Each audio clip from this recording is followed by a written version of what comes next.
Subcommittee on Communications and Technology is holding a hearing entitled the Trump FCC, 4 Years of Lost Opportunities. Due to the COVID-19 public health emergency, today's hearing is being held remotely. All members and witnesses will be participating via video conferencing. As part of our hearing, microphones will be set on mute for the purpose of eliminating inadvertent background noise. Members and witnesses, you will need to unmute your microphone each time you wish to speak. Documents for the record can be sent to Joe Orlando at the email address we provided to staff. All documents will be entered into the record at the conclusion of the hearing. The chair will now recognize himself for 5 minutes for an opening statement.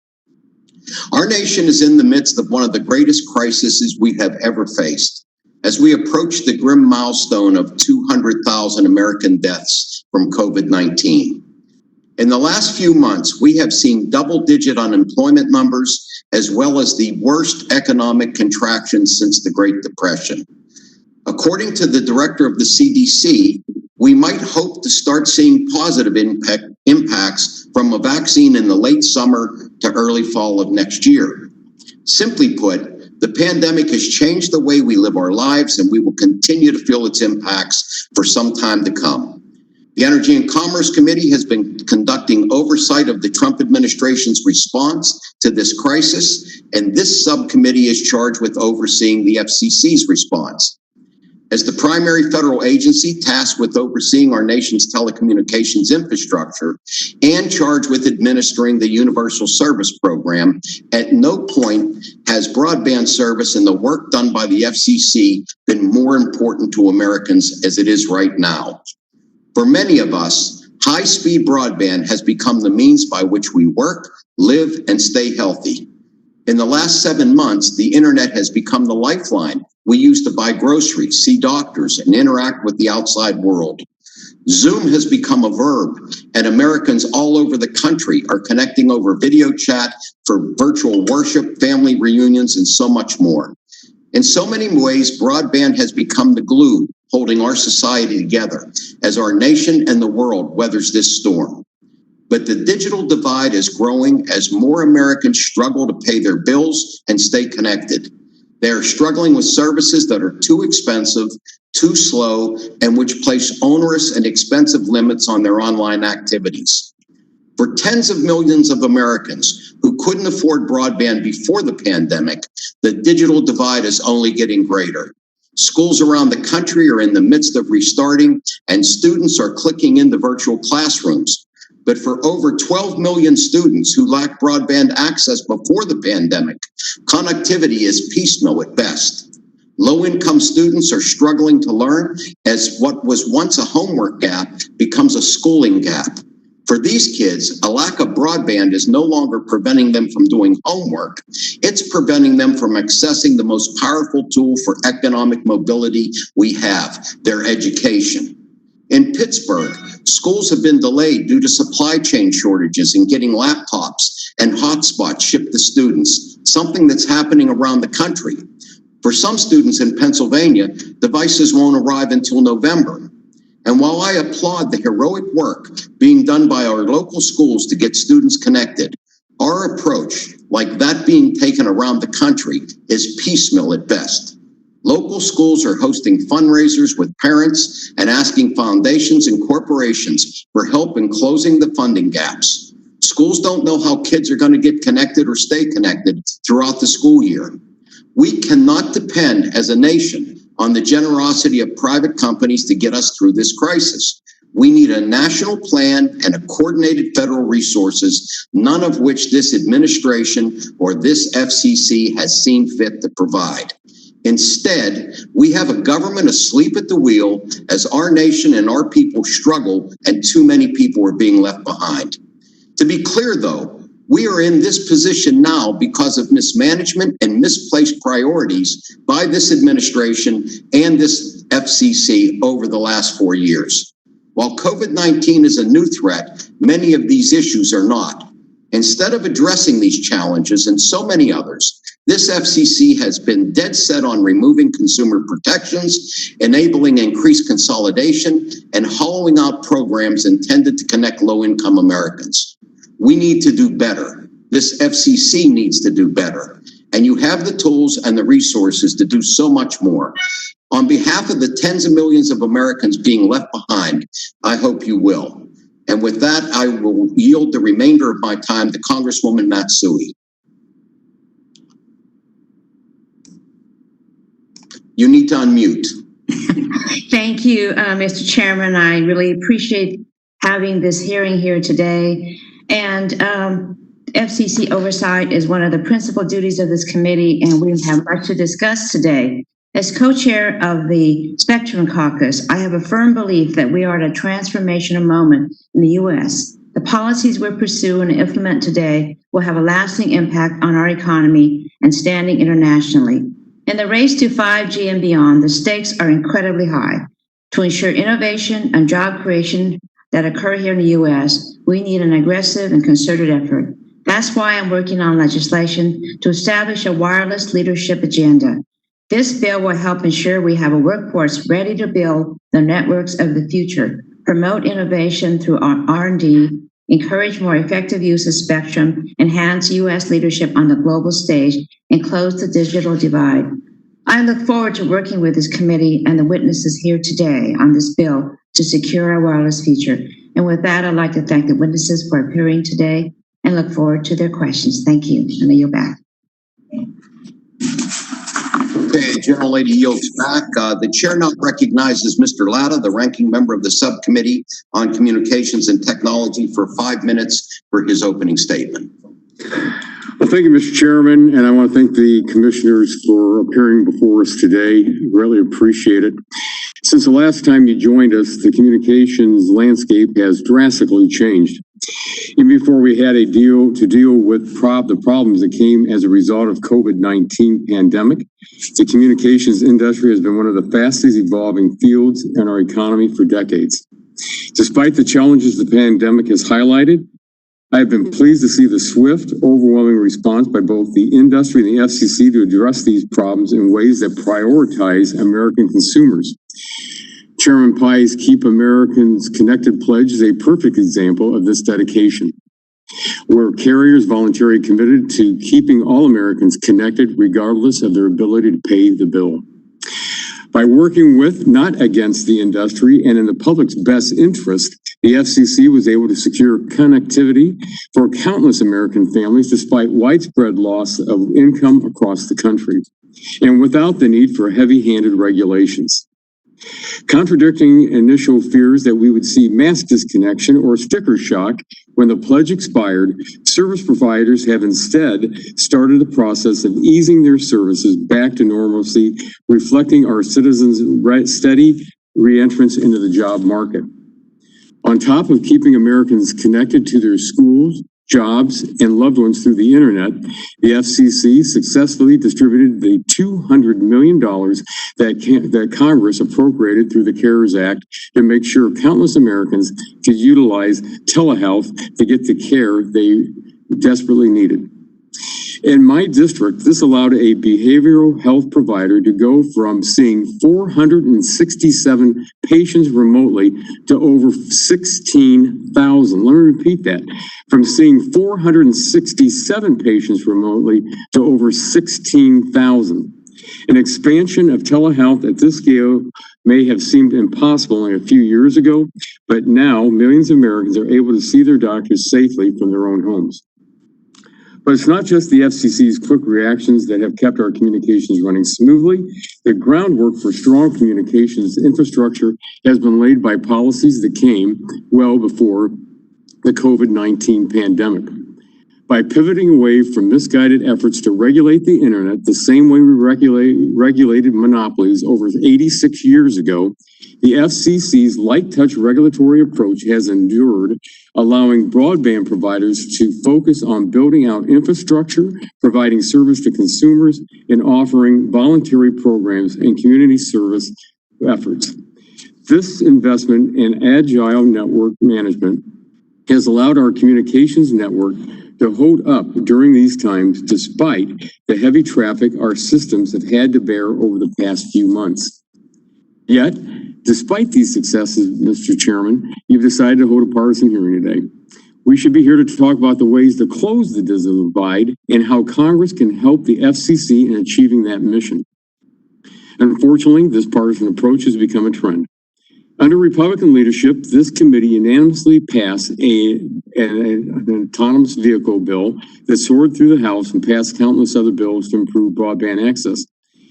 In fact, 96% of the bills passed out of this committee under then Chairman Walden received bipartisan votes. Today, I hope we can still have a productive conversation about the work that the FCC has done and the ways to close the digital divide. And finally, I do want to thank then Chairman Walden, our Republican leader, for all of his years of work and leadership on these issues.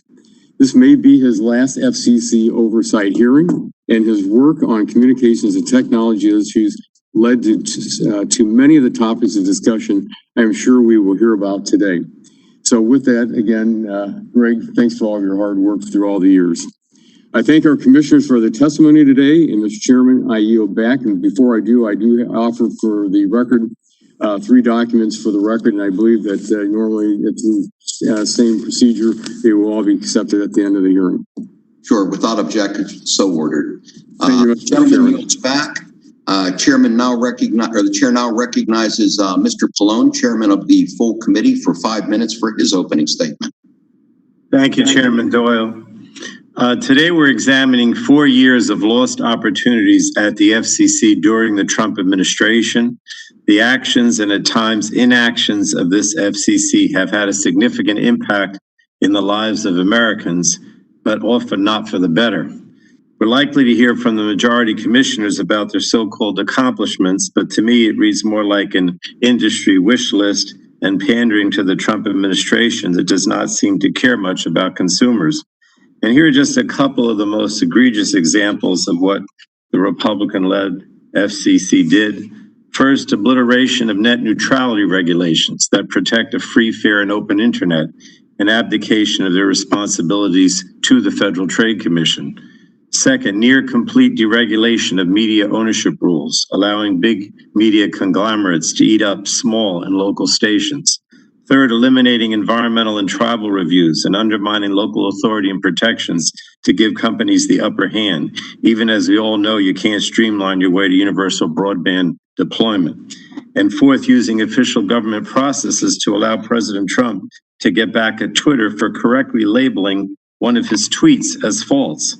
And these examples are concerning, and thankfully the courts have stepped in to halt some of them, but I'm equally concerned about what the FCC under President Trump has ignored over the past 4 years. Rather than address the digital divide created by the lack of affordable broadband, the Republican-led FCC proposed drastic cuts to the Lifeline program. At the same time, we know they used fundamentally flawed data to claim progress closing the digital divide. And even during this unprecedented pandemic, as broadband has been vitally important to reducing the spread of COVID-19, the chairman has not promoted actions to significantly help the millions of families falling through the digital cracks. Most importantly, the FCC under Trump has not extended the E-rate program to cover the digital classrooms in students' and teachers' homes. Students, as we know, are huddled around fast food parking lots to get Wi-Fi connections. And just yesterday, the FCC took action on E-rate, but somehow forgot to let kids with internet or help kids with internet connectivity at home, where many of them are attending school and doing homework these days. And rather than expand the Lifeline program so that low-income Americans could work or attend doctor's appointments from home, the Republican-led FCC asked companies for a voluntary pledge to not cut off customers while allowing charges to pile up. And that pledge ended in August. The FCC has delayed work on network resiliency despite calls from the Democratic commissioners, sitting on the recommendations of 2 FCC reports for 2 years now that will improve the resiliency of communications networks. And those improvements are certainly needed right now as the West Coast faces devastating and destructive wildfires, while the Gulf Coast and the East Coast face Hurricane Sally. It's just a lot of missed opportunities. Even the massive $20 billion broadband deployment auction announced by the FCC is based on inaccurate data. Without proper maps, much of the money may be wasted and consumers left unserved. I just think we have to do better than this. Looking ahead, I believe these are some of the primary communications policies that we must work together to address. First, we must make sure that high-speed broadband is open, available, and affordable to everyone. Second, we must ensure that our communications networks are resilient. Voluntary agreements and industry roundtables are just not enough. Third, we have to secure our communications equipment supply chain from companies like Huawei and remain vigilant to guard against the threats to come. Fourth, we must have a thoughtful, coherent spectrum strategy and stop the interagency squabbles that the Trump administration has fanned. And fifth, we need to ensure that the modern broadcast television and radio industry still reflects our core media principles, and those are localism, diversity, and competition. And sixth, we must hold social media platforms accountable to the public, not thin-skinned demagogues, and discourage the misinformation, discrimination, and violence that undermines our society. So there's a lot that needs to be done, and I look forward to continue our work on these issues, and hopefully we'll hear some response to this from the witnesses that are here today. And with that, Chairman Doyle, I yield back. Gentleman yields back. Chair now recognizes Mr. Walden, the ranking member of the full committee. And let me say, Greg, that I think all of us have been watching what's going on in your state and California and Washington, and our thoughts and prayers are with your constituents and the people in California and Washington too. Greg shared some photos with me over the weekend as he was taking a tour in his district, and it's just really sad to see. But anyways, Greg, you've got 5 minutes. Time is yours. Thank you, Mr. Chairman, and thank you for your prayers and thoughts for my constituents and others in Oregon and Washington, California who have been so adversely affected by these terrible, terrible fires. Thanks for the hearing today and the kind comments from Mr. Latta as well. I don't know if it's my last hearing or not, but I've always had a passion for telecommunications issues, as you know, and chaired this subcommittee, so I appreciate it. And as Republican leader of the committee and former chairman of the full committee, this subcommittee, I've always taken our oversight role really seriously. And I got to say, if Twitter's doing a fact check, they ought to fact check the title of your hearing, Mr. Chairman. I think they'd find it's probably false. Sadly, the title of the hearing made clear this would be yet another partisan attack on President Trump. I guess we're in that season. Long on nasty quotes, short on facts. You'd think that when fires are destroying communities in the West and COVID's upending life nationwide, that Democrats could rise above partisan rancor and show America how we can work together to close the digital divide. That should be our common goal. Fortunately, while Democrats on this committee put partisan politics first, the FCC, an independent agency, has done a lot to ensure Americans are better connected. In fact, the FCC under Chairman Pai's leadership has done a lot, period. Right here, I have a list of achievements that spans many pages, Mr. Chairman, which I asked to be put in the record. There's too many to detail in just the 5 minutes I have. It spans pages, and the FCC has done so much to connect patients and doctors during the pandemic, to close the digital divide, to promote innovation, to protect consumers by stopping illegal robocalls. That's just to name a few. These, Mr. Chairman, are hardly opportunities missed. Is there more work that can be done? You bet there is, and we should do it together. In 2017, Chairman Pai announced his plan to protect consumers while ending burdensome regulations that hinder investment in broadband network deployment and resiliency. This allowed our networks to withstand the COVID-19 stress test, while socialists in Europe struggled to micromanage their networks under burdensome government regulations like Democrats have advocated for here. Meanwhile, we could have been working to expand broadband access for low-income and minority consumers, but the committee wasted 5 months focusing instead on, and I quote, making sure big corporations don't use their power to undermine and silence their small competitors or their political opposition, close quote. I'm pretty sure that didn't happen, at least not by broadband providers. Meanwhile, the farce of net neutrality was fully exposed as little more than a political head fake. In the first 2 years under my chairmanship, this committee ticked off many accomplishments. We reauthorized the Federal Communications Commission for the first time in more than 2 decades with the Ray Bombs Act. We required the commission to increase spectrum availability for commercial use, which the commission has far exceeded under Chairman Pai's leadership, including making an unprecedented 1,200 megahertz of unlicensed spectrum for the Internet of Things available. We required the commission to improve public safety communications, and they did. such as adopting rules on vertical 911 location accuracy and implementing Kerry's Law and implementing FirstNet, which, by the way, was used by our first responders out in Oregon. During COVID-19, while Democrats focused on attacking the president, putting politics before progress, the FCC was putting consumers first. Chairman Pai's commission has taken more than 15 major actions to combat illegal robocalls, streamlined the Lifeline program so more low-income consumers could have access to phone service, and made over $8 billion available to help rural consumers have access to high-speed internet, with the intention of putting $20 billion out the door through their Rural Digital Opportunity Fund. And where there are still challenges ahead, and there are, that require congressional action, Republicans have put forward serious proposals to address these issues, and we would like to work with you across the aisle as we have in the past. In fact, we sent you an urgent letter in July, Mr. Chairman, asking you to put consumers and children first and hold a hearing to close the digital divide. Unfortunately, we've not had that hearing. Meanwhile, the Commission under Chairman Pai's leadership has had a busy year, acting to keep Americans connected. The Ninth Circuit courts upheld the majority of the FCC's small cell wireless infrastructure order and helped bring our infrastructure siting regulations into the 5G era. The largest mid-band spectrum auction in our nation's history is on track to begin in less than 3 months, and 5G deployment is well underway. And through the Broadband Data Act, the FCC is starting its work to update the maps and push out significant funding for rural broadband deployment.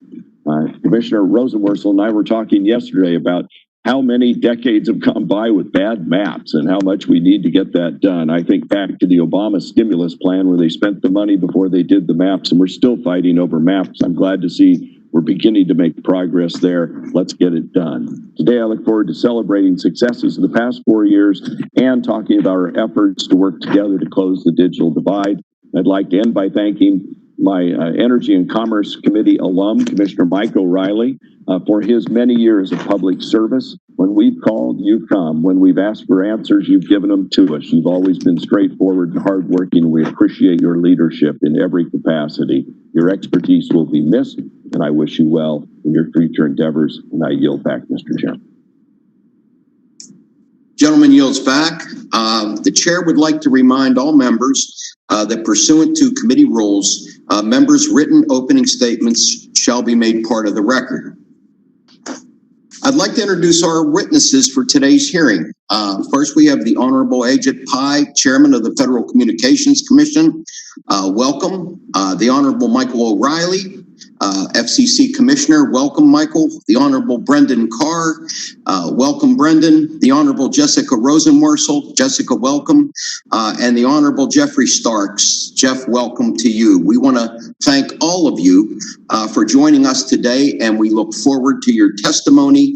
At this time, the chair will recognize each witness for 5 minutes to provide an opening statement, and we will start with our chairman. Mr. Chairman, it's your microphone for 5 minutes. Well, Chairman Doyle, Ranking Member Latta, members of the subcommittee, I appear before you to discuss all the FCC has accomplished since January 2017. Let's start with wireless. The prior administration started 3 major spectrum auctions in 8 years. This FCC has held 4 major spectrum auctions in less than half the time, with a 5th scheduled for December 8th. In less than 4 years, this FCC has made far more mid-band spectrum available for unlicensed operations, 5 times the previous total, than the prior administration did in 8. In the last 4 years of the prior administration, the United States added fewer than 7,000 cell sites. But since 2016, the U.S. has added more than 87,000 cell sites, with over 46,000 of them added in 2019 alone. When I became chairman, the U.S. had no commercial 5G deployments. Today, according to Ookla, we have over 7,000, covering over 250 million Americans. From 2014 to 2016, the percentage of rural Americans covered by an LTE network with a median speed of 10 megabits per second stagnated at 70%. By 2018, that figure was over 83%. And according to Ookla, mobile broadband speeds have increased by 99% since 2016. Turning to fixed broadband. During the last 2 years of the prior administration, overall broadband network investments declined. Under this FCC, they've gone up, with annual records set for new fiber deployment in each of the past 2 years. From 2016 to 2019, the number of Americans without access to 25 megabit per second fixed broadband service fell by 45%. And the number of rural Americans with access to 250 megabit per second service more than tripled from 2016 to 2018. And prices have fallen for the most popular broadband offerings, about 20%, according to Urban Rate Survey data. According to Ookla, fixed broadband speeds have increased 164% since 2016. This after some Washington politicians infamously predicted that consumers would get the internet one word at a time because of regulatory reforms in 2017. Turning to universal service. Under the last administration, taxpayer dollars were used to put Huawei equipment in our nation's networks. This FCC put an end to that.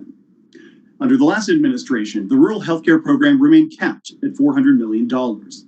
This FCC raised the cap, making $802 million available this year alone. Under the last administration, there was not a single significant tribal broadband initiative. This FCC established a tribal broadband factor, increased funding for tribal operations, and gave tribes a first ever chance to get prime mid-band spectrum for free. Under the last administration, the Connect America Fund auction languished for half a decade. This FCC not only held that auction, but is launching the $16 billion Rural Digital Opportunity Fund next month to bring broadband to up to 10 million unserved Americans. Turning to productivity and bipartisanship, under the prior chairman, the FCC considered an average of 2.7 items per meeting. Under my leadership, the average is now 5.9, and with my transparency reforms, now the public can actually see the items before we vote on them, at least 3 weeks before. Under the prior chairman, over 30% of FCC meeting items were passed on a party line vote. Under my leadership, that's down by almost 2/3 to 11.5%. In sum, this FCC has delivered a lot of value for the American people. And that is a notable contrast with this subcommittee. Example 1, when we appeared before this body on December 5th, 2019, everyone seemed to agree on the need for C-band legislation to fund national priorities like rural broadband.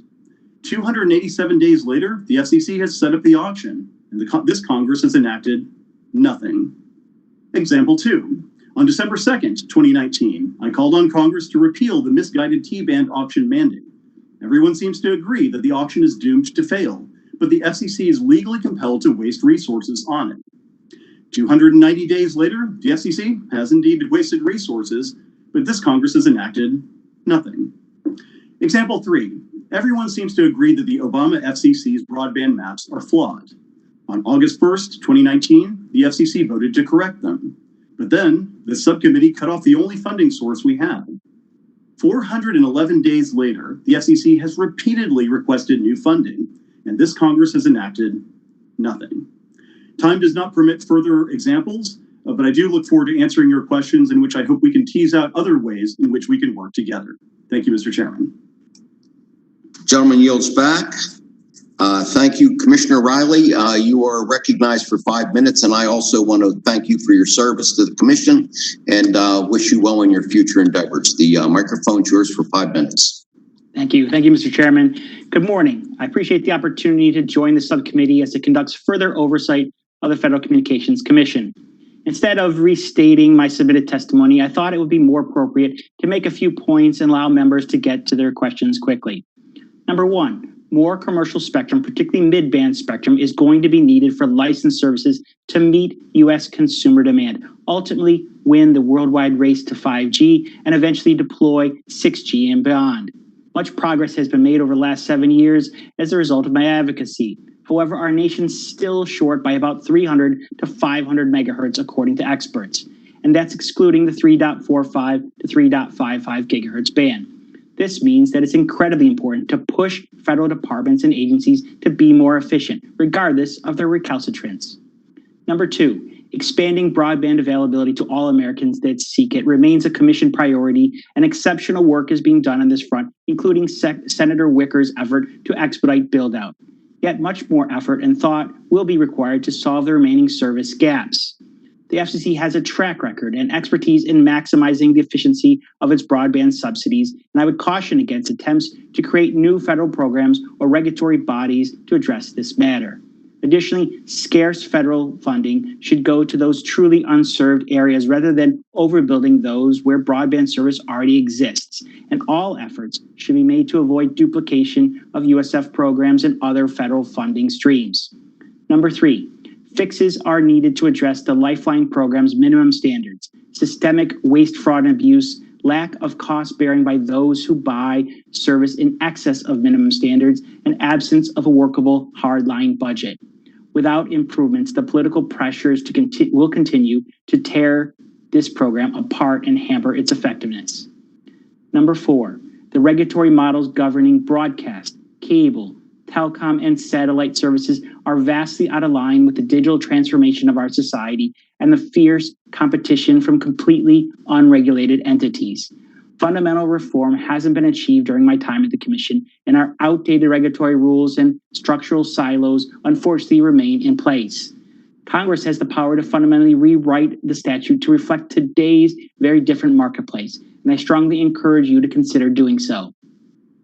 Number 5, FCC process reform deserves greater attention and action. If the Commission fails to meet the subcommittee's expectations in terms of responsiveness, direct attention is necessary. Member letters and occasional hearings are helpful but can only do so much. Of note, it would be extremely helpful to declare in legislation exactly what you want the Commission to do, and more importantly, what explicitly you don't want the Commission to do. In closing, I thank the subcommittee members for your hospitality over the years as I look forward to my next chapter in my career, wherever it may take me. I welcome any questions you may have, and I thank you so very much. Thank you, Commissioner. Gentleman yields back. Chair now recognizes Commissioner Call. Recognized for 5 minutes, sir. Thank you, Chairman Doyle, Ranking Member Latta, distinguished members of the subcommittee. Thank you for the chance to testify. Since we last appeared before the subcommittee, the country has been seized by a pandemic that seriously altered Americans' lives. In an instant, everyday tasks that used to be carried out in person moved onto the internet, from distance learning to work to accessing healthcare. The FCC recognized the sudden shifts that the pandemic caused and immediately responded. First, we ensured that pandemic-related financial stress did not cut off service when Americans needed it most. Chairman Pai's Keep Americans Connected pledge opened up free Wi-Fi hotspots and kept families online through job disruptions. We cleared the way for providers to donate tablets so kids can learn from home, waived Lifeline rules, and supported services vital to the deaf and hard of hearing. We also worked closely with providers that launched new programs to connect low-income families with high-speed services. Second, we tracked surges in network traffic and, where necessary, expanded capacity, including through new spectrum moves. Third, we expedited support for telehealth programs. Just days after Congress provided funding through the CARES Act, we stood up an emergency COVID-19 telehealth program. All told, the FCC approved support for 539 healthcare providers. I've seen firsthand the difference this initiative has made. 2 weeks ago in Perrysburg, Ohio, Ranking Member Latta and I visited a provider of mental health services. As COVID hit, they saw an immediate 20-fold increase in telehealth visits. They met this demand with the help of nearly $100,000 in support from the FCC's program. In Michigan, I joined Congresswoman Dingell at the University of Michigan Hospital.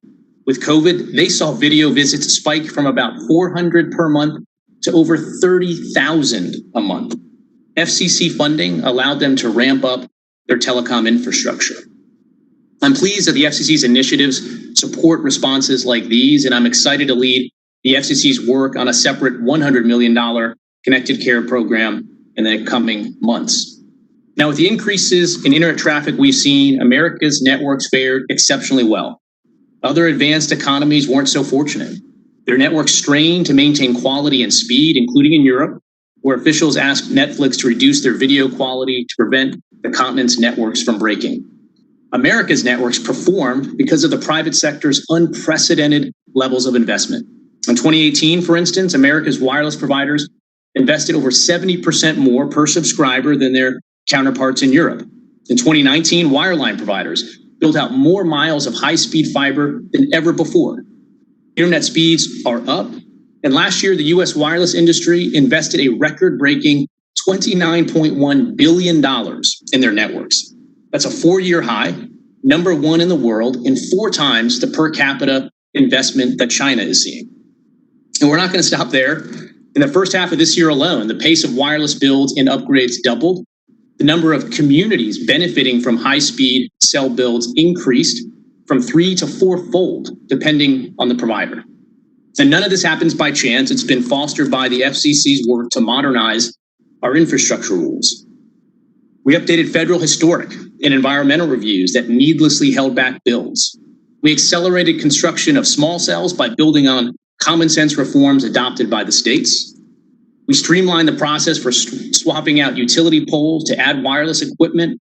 We expedited reviews for wireless builds that are essential for COVID response. And we clarified our rules implementing Section 6409, a step that will hasten the upgrade of thousands of towers to 5G, including in rural America.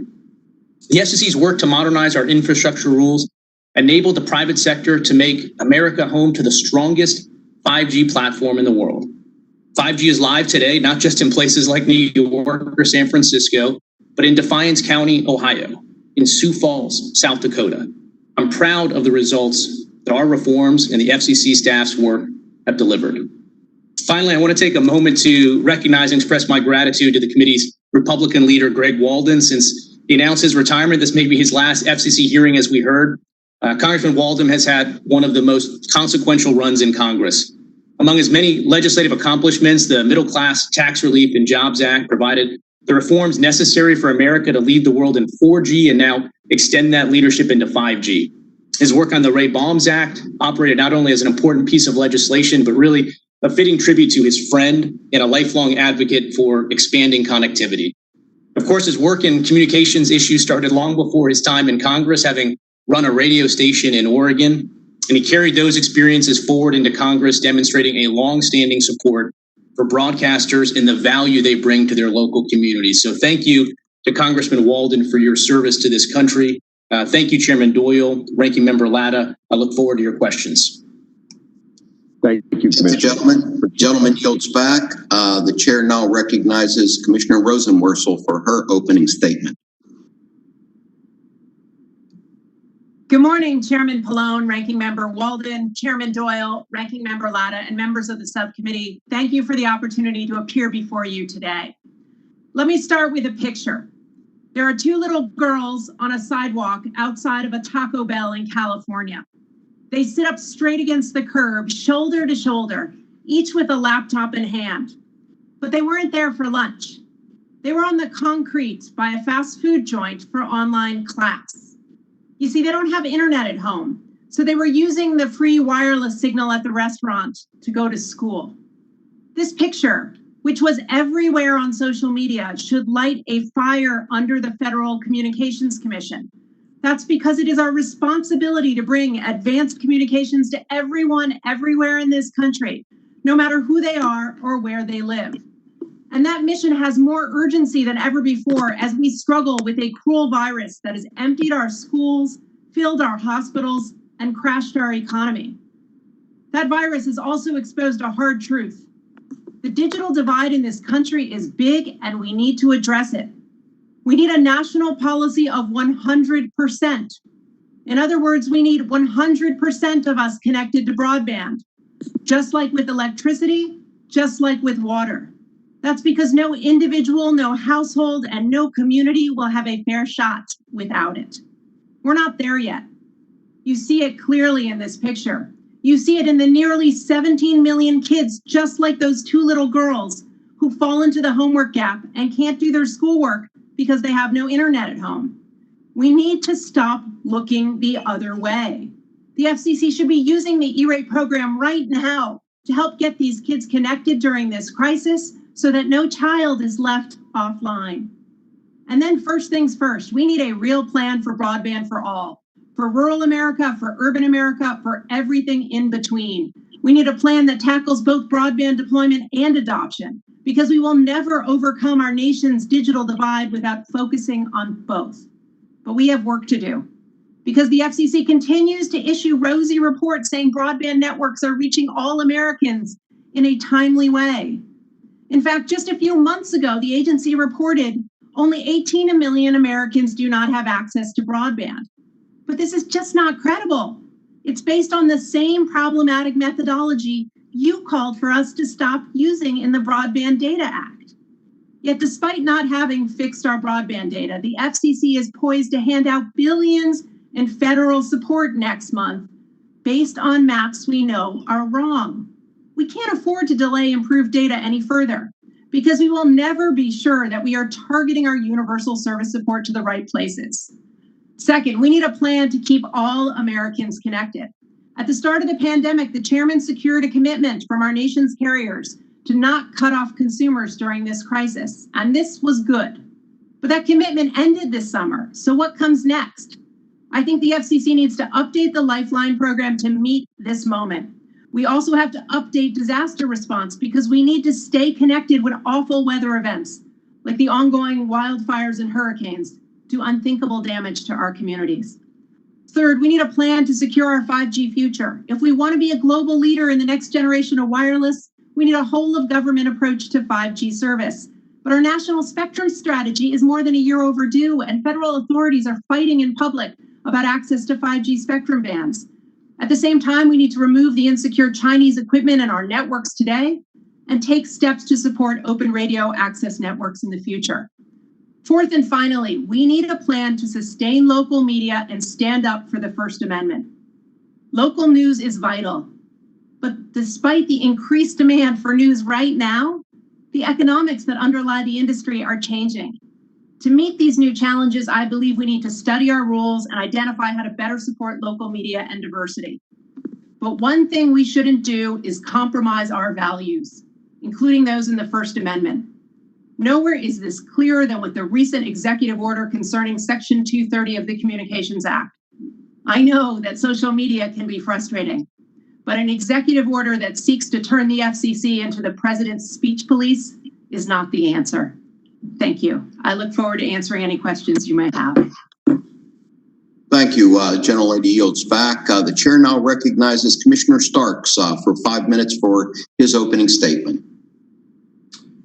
Chairman Doyle, Ranking Member Latta, Chairman Pallone, Ranking Member Walden, and members of the committee, thank you for the opportunity to appear before you here today.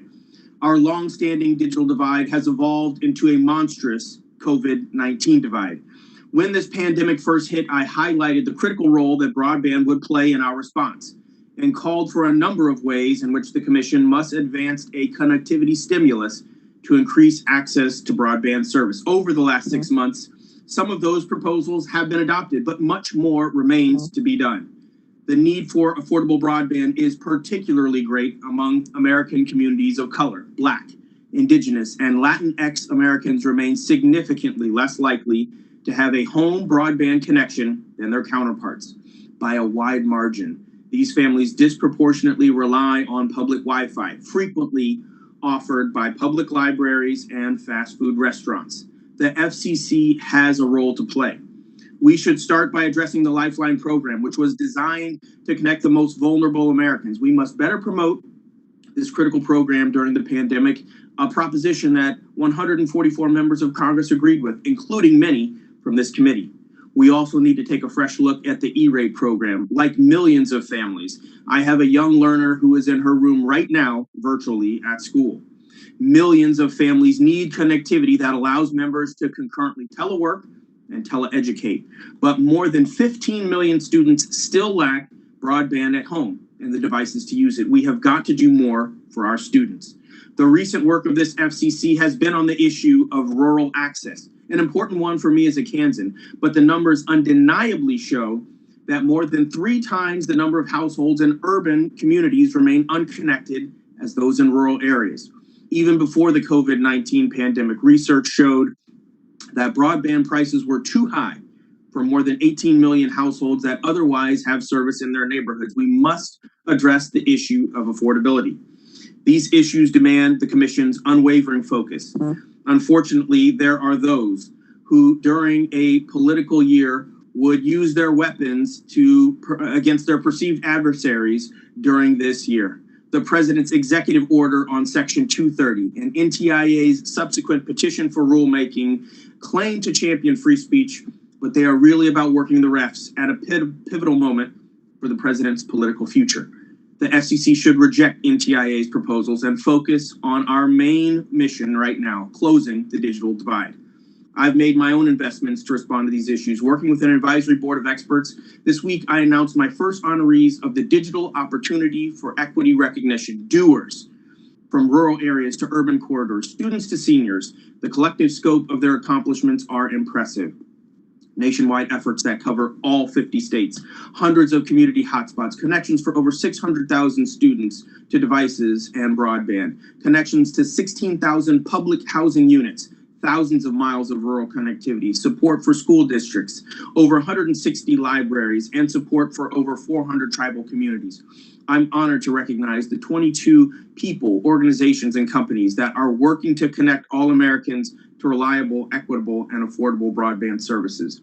The fight for equity isn't limited to telecommunications services. In the wake of the larger movement for justice, the Commission must do its part to advance policies that center on our most marginalized and create opportunities internally to ensure that we have a far more diverse voice at the table. That's why I was proud to announce with the chairman this week the FCC's Early Career Staff Diversity Initiative. Under this program, the Commission will offer paid internships for students who may otherwise be unable to afford to live in DC for a semester, and specifically increase our recruitment for internships and honors attorneys and engineers from historically Black colleges and universities and other minority serving institutions. We can and should take steps to proactively usher in a diverse generation of policy advocates into the communications sector. Thank you for inviting me here today. I look forward to your questions. Thank the gentleman. Gentleman yields back. We've concluded our opening statements. We're now going to move to member questions. Each member will have 5 minutes to ask questions of our witnesses, and I will start by recognizing myself for 5 minutes. Mr. Chairman, I would just note that all of those admonitions that you talked about in your opening statement, with the exception of C-band, because COVID prevented us from dealing with that, this committee and this House has done. You need to save that speech for the Senate Republicans next time you're over in the Senate. Mr. Chairman, I want to ask, I would like you to answer my questions with just a simple yes or no. There's not going to be any trick questions, okay? So please do me that courtesy so I won't have to appear rude by interrupting you and asking you to please just say yes or no. I have a lot of questions I'd like to get through, so I'd appreciate your cooperation with that. Let me start by asking you, Mr. Chairman, as we face one of the worst crises in our nation's history, do you feel that so far you've done everything in the Commission's power to help Americans who are struggling to deal with the impacts of this pandemic? Yes or no? Thank you. Chairman Pai, have you done everything in the Commission's power to help the tens of millions of Americans who cannot afford high-speed internet access that is so essential to all of our lives right now? Yes. Thank you. Mr. Chairman, have you done everything in the Commission's power to help the millions of students across our country who are struggling to get into virtual classrooms because they lack internet access? Within our power, yes. Thank you. Have you have said that you asked Congress for additional funds to help connect students in March as part of the CARES Act? Could you give me the dollar figure you requested? You don't have to say yes or no to this one. I'm looking for the dollar figure you requested. I can't remember the dollar figure, but I do remember we asked for authorization and for funding. Yeah, the number you requested was 50 million to connect more than 12 million plus students that lack internet access, not to mention the millions more that don't have sufficient bandwidth for distance learning. Did you ask Congress for additional funds for low-income broadband assistance as part of the CARES Act? We asked for additional funding to cover some of the costs in June when the Keep Americans Connected Act pledge expired. So we did. But I don't believe you asked for any additional funds. Now, I understand that during the Senate Commerce Oversight hearing that you told Senators Blumenthal and Schatz that you are limited by law about how E-rate funds are restricted to the classroom use only. Is that correct? That is correct. And Commissioner Rosenworcel, let me ask you, Section 254 of the Communications Act does give the Commission authority to designate additional special services to support schools, libraries, and healthcare providers, not just classrooms, periodically and adapted to changes in technology, which are essential to education, and to periodically and adapt to changes in technology, which are essential to education. Isn't that correct? You're absolutely right. That's the correct reading of Section 254. And Commissioner Rosenworcel, in 2010, as part of the FCC's sixth report and order on E-rate, the Commission established a $10 million pilot program to distribute wireless hotspots for use by off-campus students and library patrons. I believe the vote to approve that order was bipartisan, with then Commissioner Meredith Baker on approving and concurring. Isn't that correct? That's right. We've done it before. We can do it again. And finally, was that program deemed illegal or an unauthorized use of FCC's authority? No, not at all. It is totally authorized and totally possible today. So my understanding of what we have talked about is that the FCC has used its authority in the past to establish a wireless hotspot program for off-campus students, and that program was not overturned by the courts.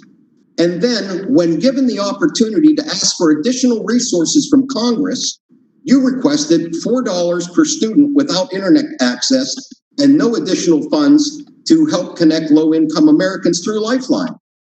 You have before you the means and the opportunity to help millions of people at one of our nation's greatest moments of need.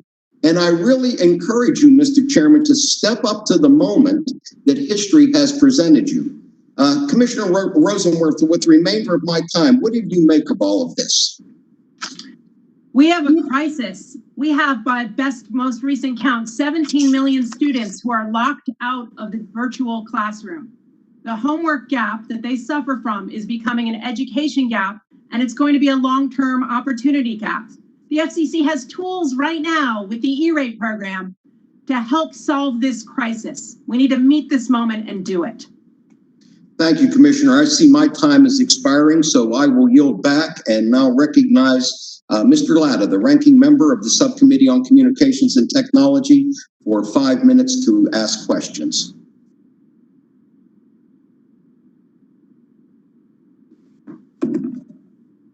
Well, thanks, Mr. Chairman. And again, thanks to the commissioners for being with us today.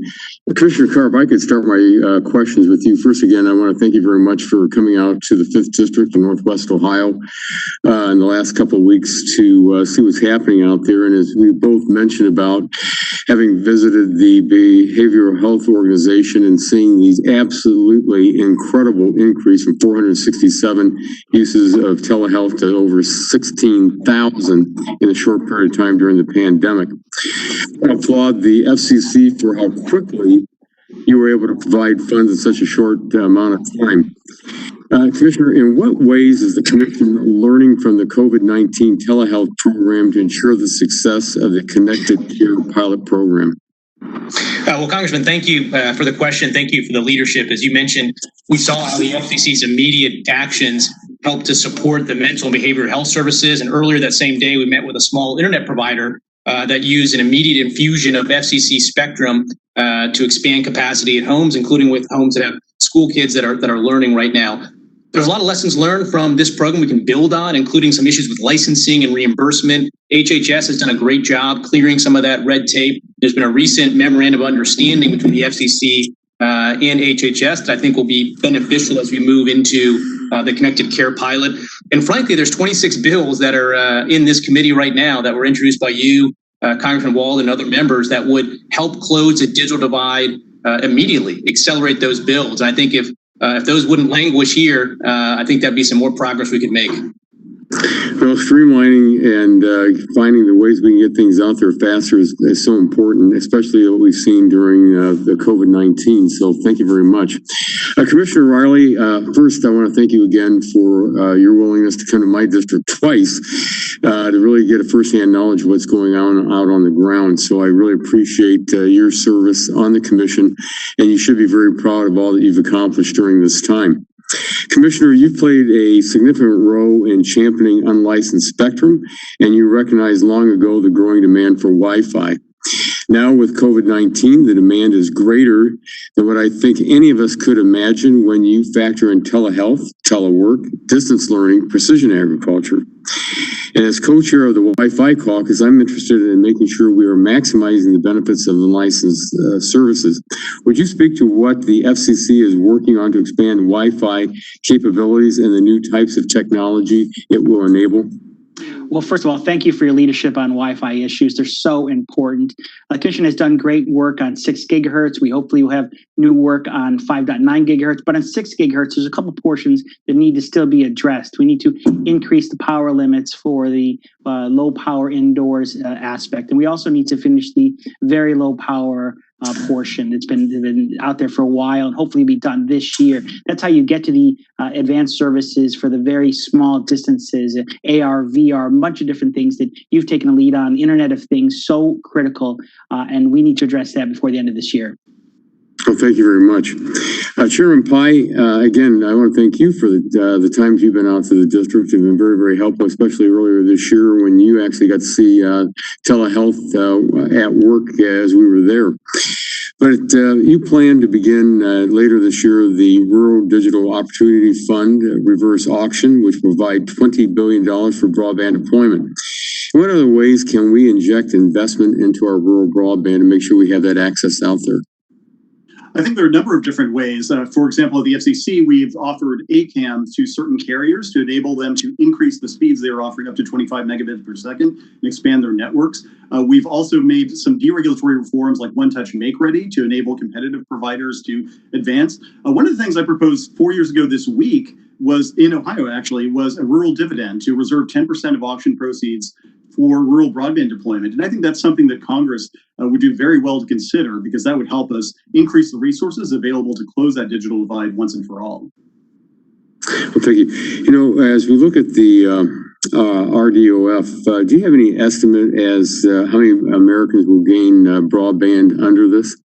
Yes, the estimate is 10.4 million unserved Americans who may be eligible for broadband under the program. Well, and again, it's so important because again, as you and Commissioners Carr and O'Reilly have been to the district to see firsthand what's out in our area, it's so important that we get that rural broadband, not just in the 5th Congressional District, but across the country. And we appreciate your willingness and your work on it. And Mr. Chairman, my time's expired and I yield back. Okay, thank you. The gentleman yields back, and now the chair recognizes Mr. Pallone, the full committee chair, for his 5 minutes of questions.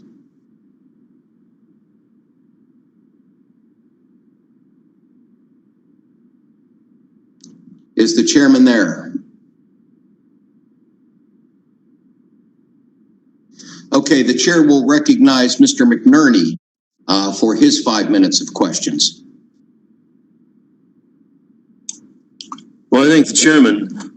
You know, every school in my district is starting at 100% disability learning. In addition to the stress of wildfires and the many challenges of shifting to distance learning, the burden of addressing connectivity gaps facing students has fallen entirely on our schools. Commissioner Rosenworcel, you recently heard firsthand from education leaders in my district about how hard they're working to connect students. Despite the short-term solutions they've scrambled to adopt, they're all voiced concerned about the need for long-term solutions. One county superintendent said, "We need to be looking at long-term solutions for when we are through COVID. Our students still need to be connected, our families still need to be connected, and they need to not worry about whether they're going to pay for their internet service or put food on the table." Commissioner Rosenworcel, what steps should the FCC have taken prior to the pandemic to lessen the burden that has fallen on schools, and what long-term solutions should the FCC be looking at now? We have to recognize that the homework gap is one of the cruelest parts of our nation's digital divide. Every child deserves to have the internet connection they need for school. They now need it because they've got remote learning. But when we get past these days and when this pandemic is over, they're still going to need it for nightly schoolwork. We need to update the E-rate program to address the homework gap because we have a crisis on our hands with millions and millions of students who don't have full access to the education that they need. Thank you, Commissioner. Over the last month, my district has been coated in smoke and ash, and nearly every part of our state has been ravaged by wildfires. Worrying about deadly fires spreading quickly is the new norm in my district. I would expect that the agency overseeing our nation's communications network to do everything possible to keep my constituents connected during wildfires, because when it's a matter of life and death, an announcement about voluntary industry forum is not enough. I'm extremely disappointed that there hasn't been any real action from the agency. In fact, during our last oversight hearing, Chairman Pai committed to me that he would hold a wildfire hearing in Northern California. 4 months passed before I heard from him, at which point he said he hoped that he could do it but wouldn't be able to. My constituents deserve more than broken promises. Commissioner Rosenworcel, what more should the FCC be doing to ensure that people can stay connected during wildfires? You know, these once-in-a-lifetime weather events are now happening with extraordinary frequency. And it's not just the wildfires, it's the hurricanes, it's the derecho storms. We have got to update our playbook for communications disaster. We need to standardize our reporting. We need to require reporting about broadband outages. We only require reporting about voice telephony outages. We've got to update the wireless resiliency framework, and then we need to have a national conversation about backup power, because so many of us rely on IP and wireless services that require electricity to keep us connected. Thank you again. Commissioner Starks, under the Keep America Connected pledge, that the companies also commit to notifying consumers about the promises they were making in the pledge, or could the companies agree to the pledge to get a positive DC press hit and then hide it from their consumers, from their customers? Yes, thank you for the question, Congressman. I don't believe it was part of the pledge that they notify their consumers about the Keep America Connected pledge. One additional thing that I've started to have concerns about is obviously the Keep America Connected pledge obligated those companies not to disconnect consumers while they were during the pledge, but those debts and those bills are still accruing. And so I do have some concern about everyday Americans that are making decisions between groceries and paying bills and making sure that these providers are keeping folks connected even still.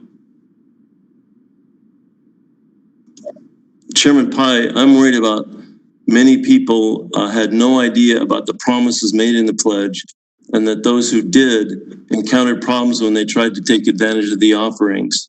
During the telebriefings with our committee in mid-May, you told me that the FCC received 2,200 COVID-related complaints from consumers, including 500 about the pledge. The pledge was in effect for more than a month after that, so I'm sure that the complaint numbers have grown.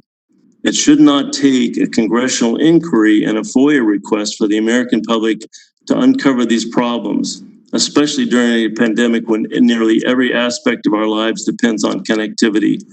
Chairman Pai, please answer with a yes or no. Will you commit to publicly post all consumer complaints about internet and phone service during the pandemic, properly de-identified to protect the individual privacy? Will you make that commitment, yes or no?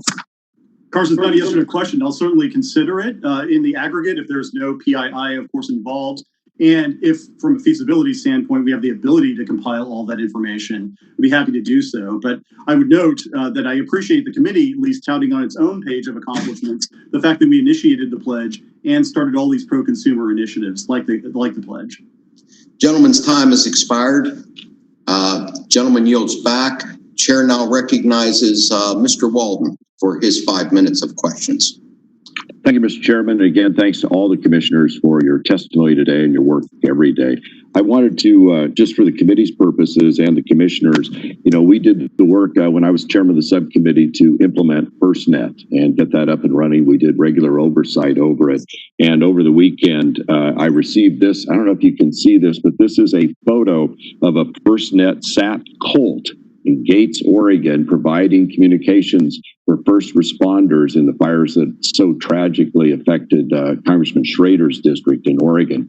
But I think, every once in a while we need to pause and say our work actually is playing out on the ground. And while we all know there's a lot more to do to close the digital divide, to add to diversity and broadcast ownership and all of these things, it is important to note that a lot of good people are working really hard every day to implement what Congress has enacted. As you know, Republicans had 26 bills in this communications agenda that we'd like to see move forward in the committee. We've got a lot of ideas. I know the administration has moved forward to make more spectrum available. And while the FCC is an independent agency, the Trump administration recently announced they're making 100 megahertz of critical spectrum in the 3450 to 3550 megahertz band available to the FCC to auction for commercial 5G deployment by the American wireless industry. I and most all my colleagues sitting around me believe the private sector should build out our 5G network. And I just have a simple yes or no question for each of the commissioners following in my chairman's leadership here, Mr. Doyle. Yes or no, do you oppose a nationalized 5G network? Chairman Pai? Yes. Commissioner Carr? Commissioner O'Reilly? Yes. Yes. Commissioner Roseworcel? Yes, I assume you mean the administration's earlier proposal. Yes. Any kind of nationalized 5G network. Mr. Starks?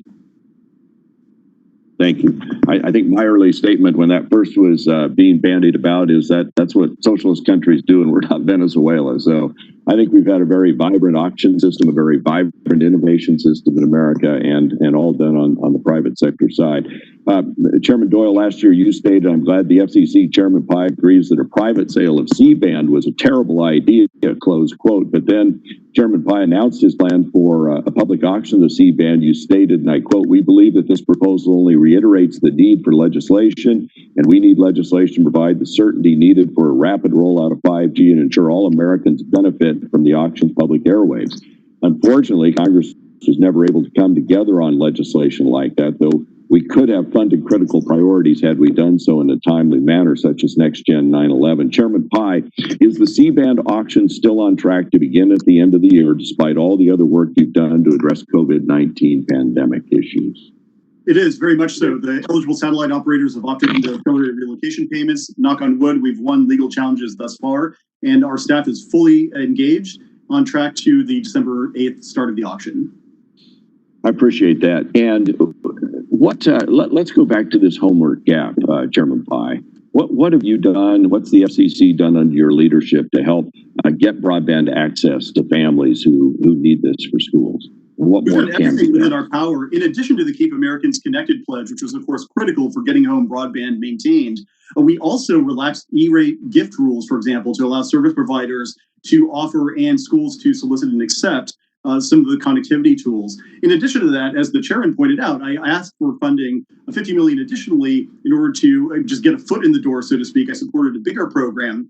But Congress chose to give $16 billion to the Department of Education through the CARES Act. So, look, we partnered with the Department of Education to make sure that schools and governors knew that funding was eligible. Now you're seeing governors from Oklahoma to Alabama to Delaware use that funding for education technology. Moving forward, we look forward to working on a remote learning initiative if it ever comes to pass. But we've done a lot within the contours of the statute. I know there's a vogue now that we should just ignore the law and come up with money out of thin air. But in the real world, in an administration where we have to focus on the tools that we have, we've done a lot to promote remote learning. So the earlier discussion about the $50 million in your request or no request, what you're saying is Congress already sent $16 billion to the Department of Education for these issues, and you've partnered with them to help get kids connected. Absolutely. We immediately got in touch with the Department of Education. We've done a lot of outreach with governors and local school districts and the like. And now we are seeing forward-thinking governors and local officials use that money, that $16 billion, for education technology. All right. Thank you again to all of you going forward. I hope our paths continue to cross, but thanks in the meantime for your service. Mr. Chairman, I yield back. Gentleman yields back. Chair would just note that we didn't move on C-band because of Senate Republicans and because many of us didn't want to give $10 billion away to foreign satellite companies. I would also note the Senate refused to spend any C-band money on Next Gen 911, despite what you just said, Mr. Chairman, or Mr. Ranking Member. The chair now recognizes Mr. Loebsack for 5 minutes. Well, thank you, Mr. Chair. I thank the committee for having this markup today. And I thank the commissioners for being here. As a member of this committee, it's been an honor and a privilege to bring the voice of Iowans into this room and before the commission at these oversight hearings. This may be my last subcommittee meeting too, along with Mr. Walden. I hope it's not. But I've really enjoyed my time on the committee and on the subcommittee. But I'm going to end up leaving, I think, with a whole lot of frustration, especially when it comes to things like improving rural broadband, and something that I worked on for quite a long time. As many of you know, getting better maps to build out broadband infrastructure. It's been a bipartisan priority, as everybody knows. I've had some great partners on this committee, not only the leadership of Chairman Pallone and Doyle, but also most recently my partners in introducing and passing the Broadband Data Act, Representatives McKeechin and Latta and Billy Long. So it has been truly frustration, or it's been truly wonderful with that bipartisanship. But I do have frustrations that I want to bring before the committee and the commission today. The Broadband Data Act was not the first bill that I worked with my colleagues on, passed through this committee, to make sure that the FCC fixes the maps. And it has been evident and clear to this committee, to stakeholders, and indeed the FCC for years that the maps have been bad. All of you recognize that. All of you admit that. And yet we still haven't fixed the maps. It's kind of like when they say just wear the damn mask. Let's just fix the damn maps, right? It really should be that easy. But we still don't have good data for building out broadband, and too many people lack good access to good internet. And the COVID crisis, of course, has just really, I think, brought that to the fore more than was the case prior to that. And it's become even clearer as our nation has continued to limp along through this pandemic. As we look towards the future, where more people might be increasingly doing remote work, and my daughter out in Seattle is now working completely from home, the company told everybody to do that, and look to relocate away from big cities to rural areas, which I think is going to happen more. People need to know that when they relocate, that they will have good access to good and affordable broadband, regardless of where they move to. So why has it taken so long? Why has the FCC been unable to tackle this challenge? Why can't someone obtain useful information about where broadband is and what the cost and quality of service of that broadband is? So with the remaining time I have, I want to ask Commissioner Rosenworcel. First of all, I want to say I do appreciate that you touched on these topics in your testimony. So my first question goes to you. What has gone wrong, and how does the FCC do better in the future? That's a big question, but what's your answer? Thank you, Congressman. I appreciate how many years you worked on getting better data about our nation's broadband. I know it's important for Iowa, it's important for everyone. And in a town where there's so little consensus on anything, there's consensus that we need better data.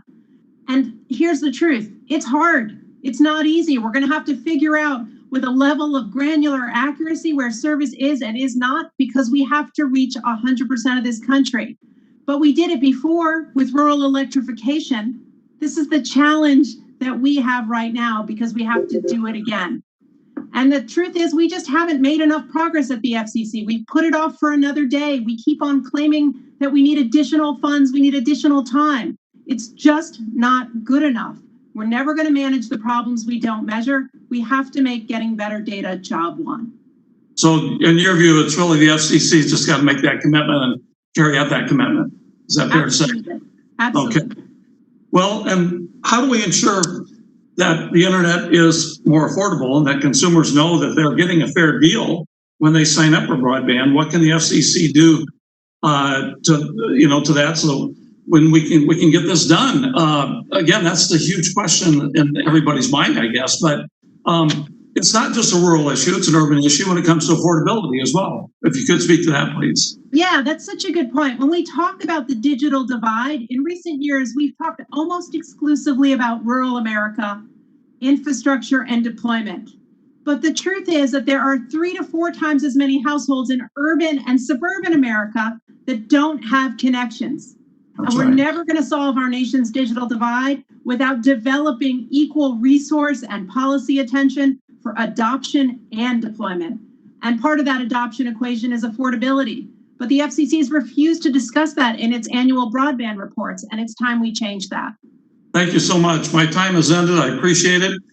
Thanks to the commissioners. Thanks to the chair and ranking member, and I yield back my time. Thank you. Gentleman yields back. Now gives the chair great pleasure to yield to a fellow suffering Pittsburgh Pirate fan, my friend Gus Bilirakis. You're recognized for 5 minutes. Thank you, Mr. Chairman, but I never give up. I never give up. The Steelers look good too this past weekend. Anyway, under your leadership, Chairman Pai, a question is for Chairman Pai. Under your leadership, the commission has made a significant amount of spectrum available for commercial use. While the Democrat National Broadband Plan in 2010 called for the commission to make 500 megahertz of spectrum available in the next 10 years, your commission alone has made over 300 megahertz available for licensed use and over 20 gigahertz available for unlicensed use. The commission is also on its way to making 530 megahertz of mid-band spectrum available for 5G and 1200 megahertz for more unlicensed spectrum than any other commission ever. We appreciate your efforts, the entire commission. Pursuant to that, I just wanted to follow up on the July 30th letter regarding the 3.3 to 3.55 the gigahertz band. WFLA-TV Channel 8 in my area currently operates a state-of-the-art digital Doppler system in that band, which can detect and track Gulf Coast storms with much greater accuracy than similar systems in the C-band. So this is very important to my constituents. With the heightened activity of hurricanes in the Gulf Coast already this year, including the current Hurricane Sally, these S-band systems are clearly important for saving lives, protecting property, and curbing costs to rebuild. Can you commit to keeping these public safety Doppler systems in mind as you advance changes in the S-band? So if you could reply, I'd appreciate it. Thank you for the question, Congressman. We certainly can and will keep that in mind, given their important function. And we have determined that there may be alternative spectrum available for them in the 2.9 to 3.0 gigahertz band. So we will make sure that we accommodate that concern to the extent we can. Appreciate it so very much. I'll yield the. Oh, he's not, okay. I know that, okay, Representative Scalise already. Let me go ahead and, Chairman Pai, one area that is of increased concern for me and the nation is contraband cell phones in prisons, not to be confused with the prison payphone debate regarding inmate calls to loved ones. Recently, my staff was able to find cases in 47 states, unbelievable, where illegally used cell phones were used by prisoners to facilitate crimes on the outside.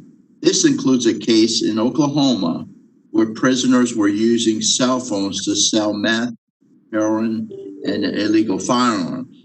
And a case in Tallahassee, in my state, where an inmate coordinated with a convicted, non-detained pedophile to endanger his own daughter. Hard to believe. I understand that the FCC is reviewing ways to fight this, and I have been seeking a bipartisan solution to this problem. Actually, I worked on this in the legislature as well. Do you believe that an increase in civil penalties on inmates and their facilitators would help reduce the incidence of behind bars contraband communications related crimes? For Chairman Pai. I appreciate the question, Congressman. It's a serious issue, as I've seen firsthand in a variety of correctional facilities that I've visited. Civil penalty increases could be useful. That would not be within the FCC's jurisdiction under current law. So what we've done is to ask some of the different stakeholders in this area to identify different solutions, specifically with data on interdiction programs that have worked and those that have not. And we've sought comment on 6 different issues. Hope to get back some meaningful information on that so we can move forward to address this serious public safety problem that I think many people might not be aware of. Okay, very good. Thank you very much, Mr. Chairman, and I will always be the eternal optimist when it comes to the Pittsburgh Pirates. Yeah, that takes a lot of optimism on our parts, Gus. The chair was going to recognize Mr. Vesey from Texas. Is he on? Okay, I don't think so. The chair will recognize Mr. McKeechin for 5 minutes. Thank you, Mr. Chairman. There we go. I trust you can hear me just fine. We can hear you. You have 5 minutes. Thank you. And Mr. Chairman, I'd like to thank you for your fine leadership in calling this meeting here today. With the emergence of the COVID-19 global pandemic, we've seen through the eyes of our nation's students, families, and small businesses the serious repercussions of being on the wrong side of the digital divide in an increasingly digital world. While there are many variables that factor into the digital divide, like my colleague, Mr. Lopsak, I want to focus on our inaccurate broadband maps. First of all, I cannot echo enough my friend's frustration over the length of time it's taken for the FCC to do something regarding maps. For years, there has been bipartisan, bicameral, interagency agreement on the fact that the maps are inaccurate. And yet it took until July of 2020, only after the congressional action, for the FCC to approve the Digital Opportunity Data Collection Order. I think we can all agree that while long overdue, this step is necessary. Excuse me, Mr. Chairman. However, the FCC has chosen to move forward with the first round of Rural Digital Opportunity Fund, preparing to award over $16 billion of taxpayer money 5 days before the November election, using the same flawed and inaccurate maps. To be clear, I'm ecstatic that there is money going forward to rural broadband and closing the digital divide, and I'm not advocating for a delay. I'm sure providers have already begun developing business plans with the assumption that these auctions will happen. I am curious, however, as to the calculus of committing this money without first waiting for the more accurate maps, as well as the potential repercussions of such a move. Commissioner Russell, do you believe this money should have been awarded before or after the FCC broadband maps were fixed? Broadband maps were fixed. And what happens to the underserved communities in round 2 that were not identified because of the bad maps used in phase 1?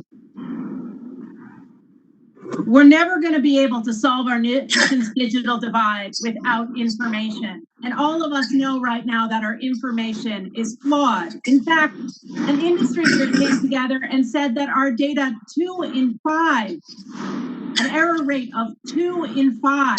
And yet we're going to use that data to give out $16 billion a week before the election. And that $16 billion represents 80% of our funds for the next 10 years. If you ask me, we are careening toward a disaster with waste, fraud, and abuse here. We're giving out billions and billions of dollars a week before the election when we know our data is wrong, and it could be wrong as much as 2 in 5. I think that's a problem. Well, with respect, Congressman, the maps that we're using before The question was not directed this to you, Mr. fall Carr. are not. I would claim my time, Mr. Carr. Commissioner Rosenworcel, just to confirm, is it possible that a certain locality can lose out on RDOT funding if a provider is over-reporting they service that area? The answer is yes. In about 2 years, the Office of Economics and Analytics created by Chairman Pai went from 0 employees to close to 100. But now the FCC is claiming that it needs additional dedicated funding to fix its broadband maps.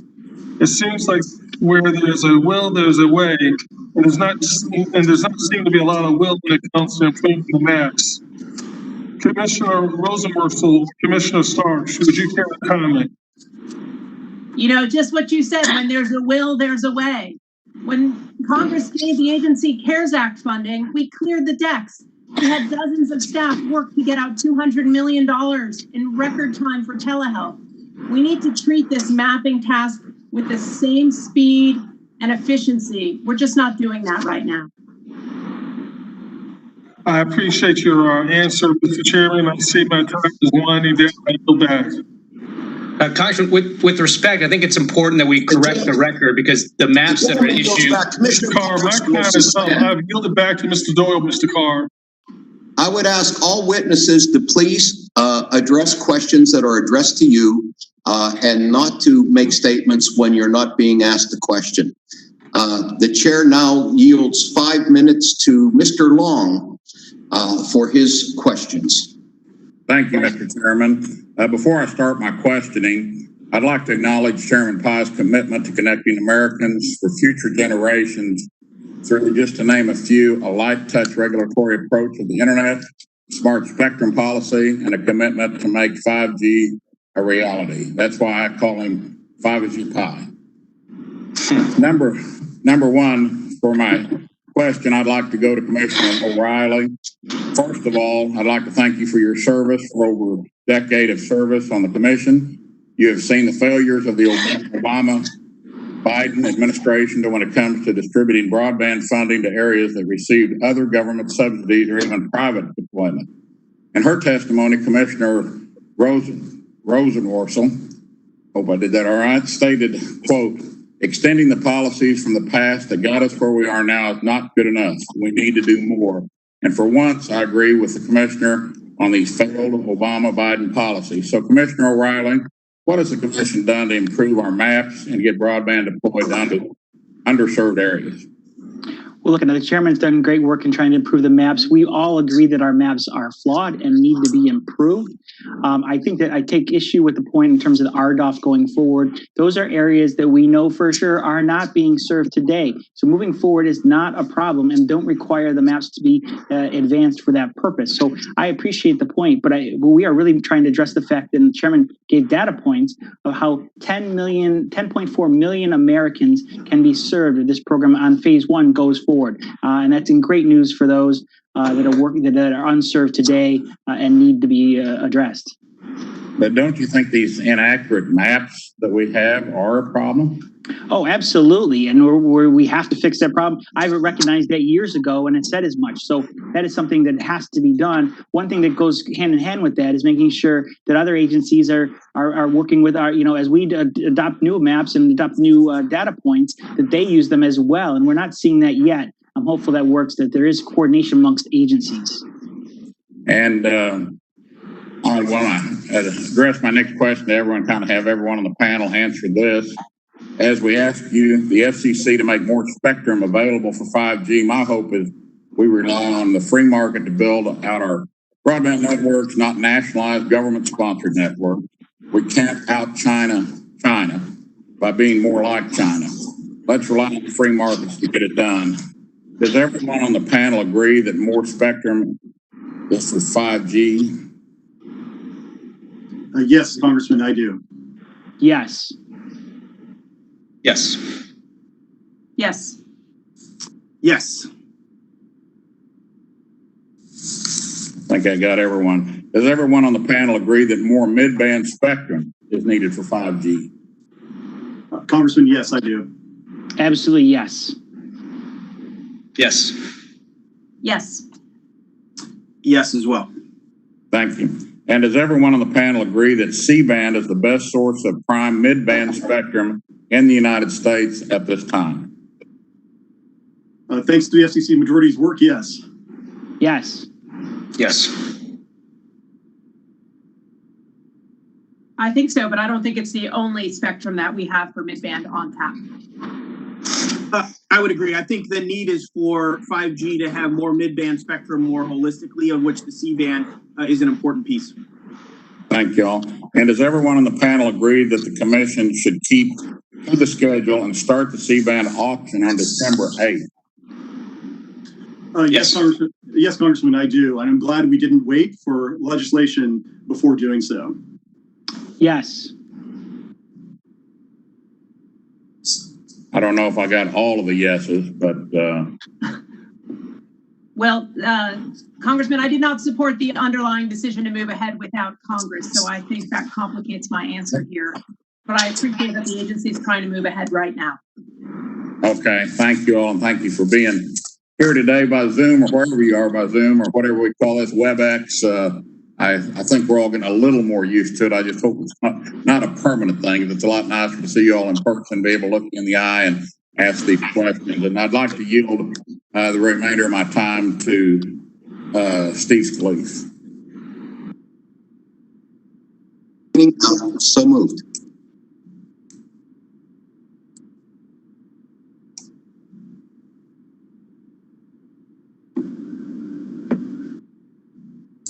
Has the gentleman yielded back?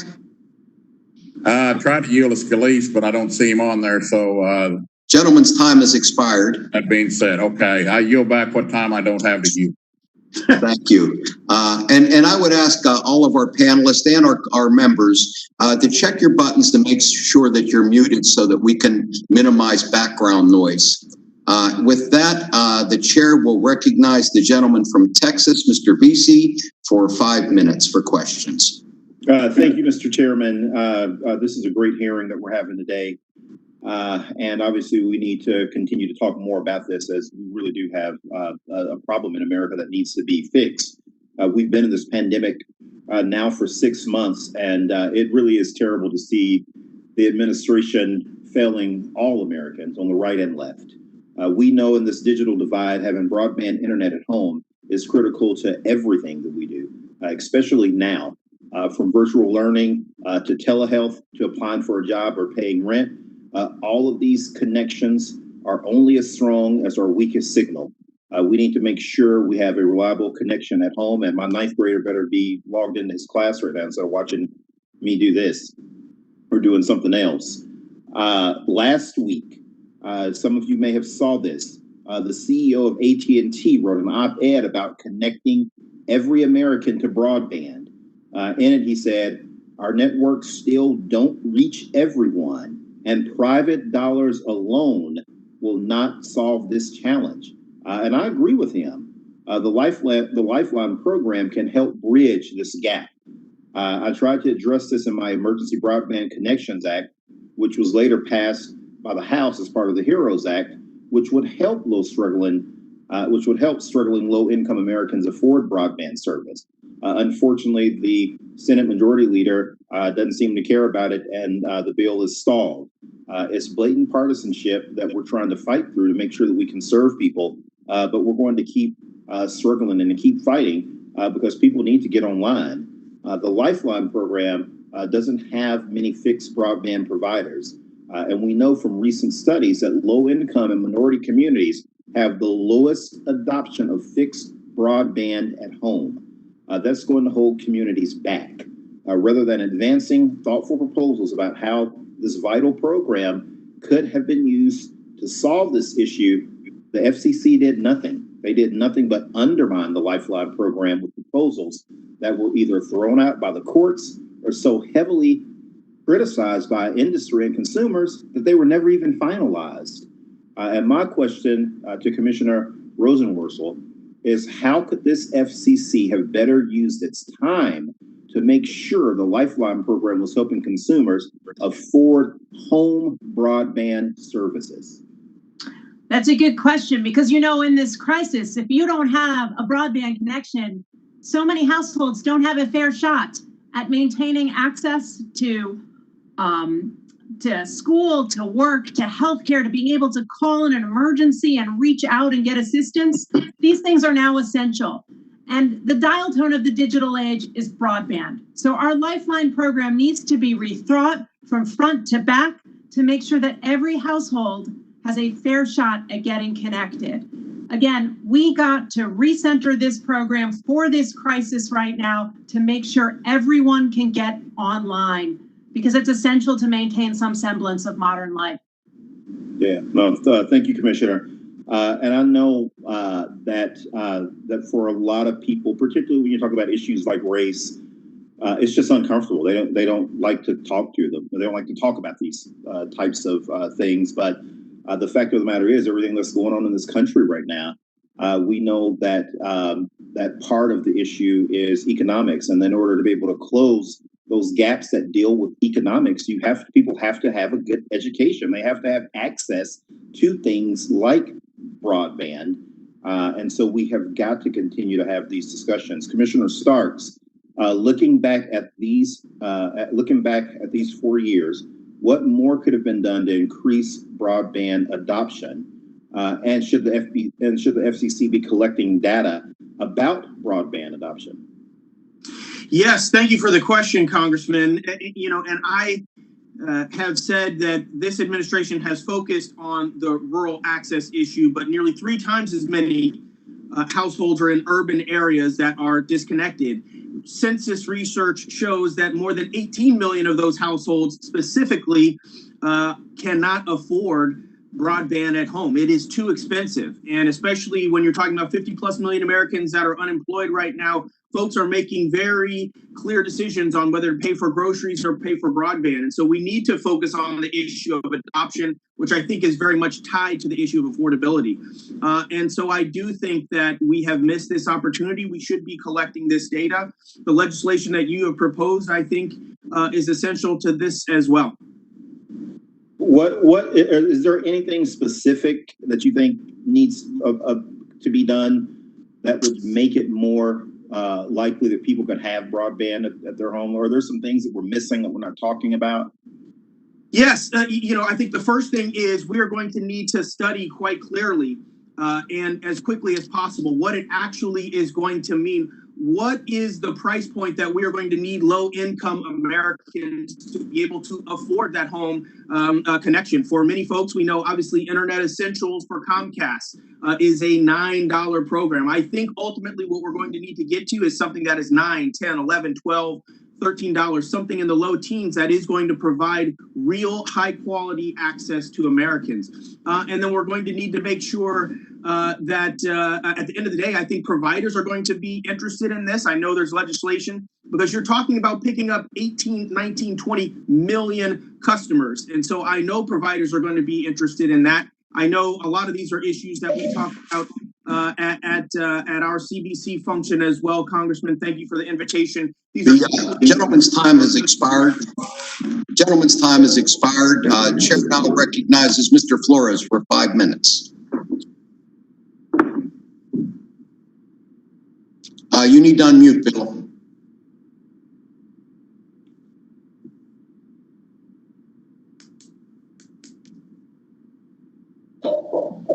There you go.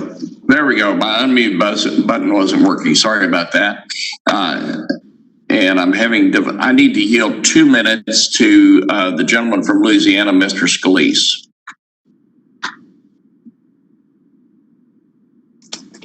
All right, thank the gentleman from yielding. Thank you, Mr. Chairman. I want to thank the FCC commissioners for coming here. It's really important that we continue to talk about what we need to do to make sure access is available for everybody, that we continue to have good, smart policy, so that what we see throughout the country, the 5G build-out that's going on, the billions and billions of dollars of private investment that is being spent to help get us even better ability for technology, as well as the billions of dollars that we put in place through the CARES Act and other means to help bridge the rural divide.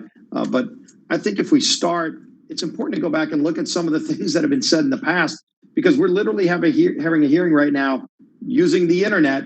And I remember back when Chairman Pai and other leaders were right to say that this net neutrality policy that would have really devastated the internet, a government takeover of the internet, would have stifled the billions of investment that give us this opportunity.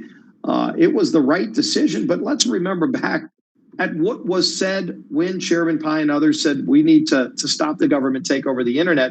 You literally had members of Congress, you had FCC commissioners saying this would be the end of the internet. Go back to 2017. Go back years ago. There were people, I know, here's a quote from Senator Bernie Sanders. He literally said, under this terribly misguided proposal, the internet as we have come to know it would cease to exist.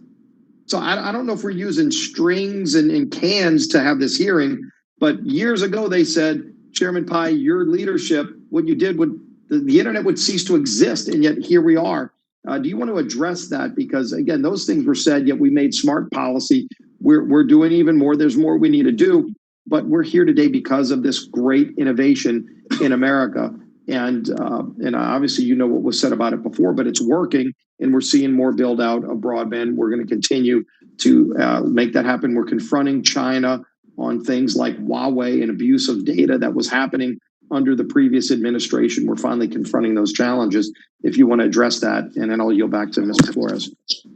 Thanks, Congressman. I mean, this is one of the most hyperbolic instances of public policy debate I've ever seen. End of the internet as we know it. You're going to have to pay $5 per tweet. You'll get the internet one word at a time.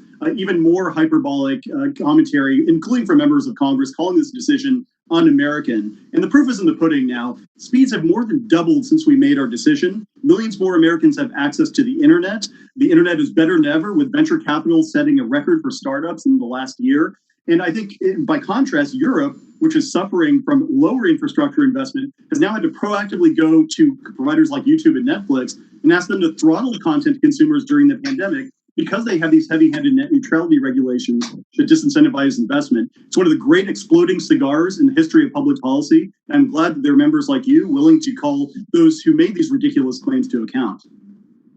Thank you for that, Mr. Pai, and for your leadership, as well as the rest of the FCC. And I yield back to Mr. Flores and thank him for the time. I thank Mr. Scalise for yielding back the time. I was hoping to have a little bit more left. I want to apologize to Chairman Pai and the other commissioners for the political overtones of this hearing. Look, the commission under the Obama administration wasted its time on net neutrality when it could have been trying to advance the rollout of broadband. And I think that the opening comments that Chairman Pai made were illustrative of the progress that's been made under the Trump administration toward greater broadband investment, greater broadband access, and greater technology access for hardworking American families. So I'm disappointed in the title of the hearing because it's just false. That said, I do have a few questions. I'm going to have to do most of these for the record. This is for Commissioners Carr and O'Reilly. I'd like to ask you, during the last two Congresses, I've introduced the License Transfer Modernization Act, and it's a bill that adds more regulatory certainty to business transactions involving FCC license transfers. This bill seeks to add common sense reform to the FCC's review of license transfers by creating a shot clock to encourage timely review, along with modified judicial review processes to hold the FCC accountable.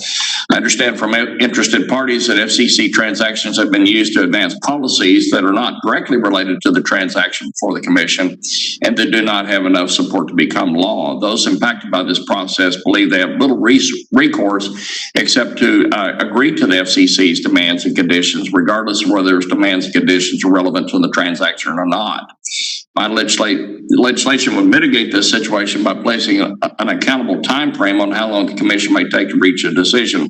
Commissioners Carr and O'Reilly, I'd be interested to know whether you share my concerns about how transactions have been used by the FCC in the past to push policies and agenda that are unrelated to the transaction before the Commission. Well, I'll start. I absolutely agree with your point and have endorsed your legislation and hope that it will move forward at some point by the Congress. I agree. I think that the ideas you put forward there, shot clocks, making sure that conditions are relevant to transaction, could create the certainty to enable more pro-consumer transactions.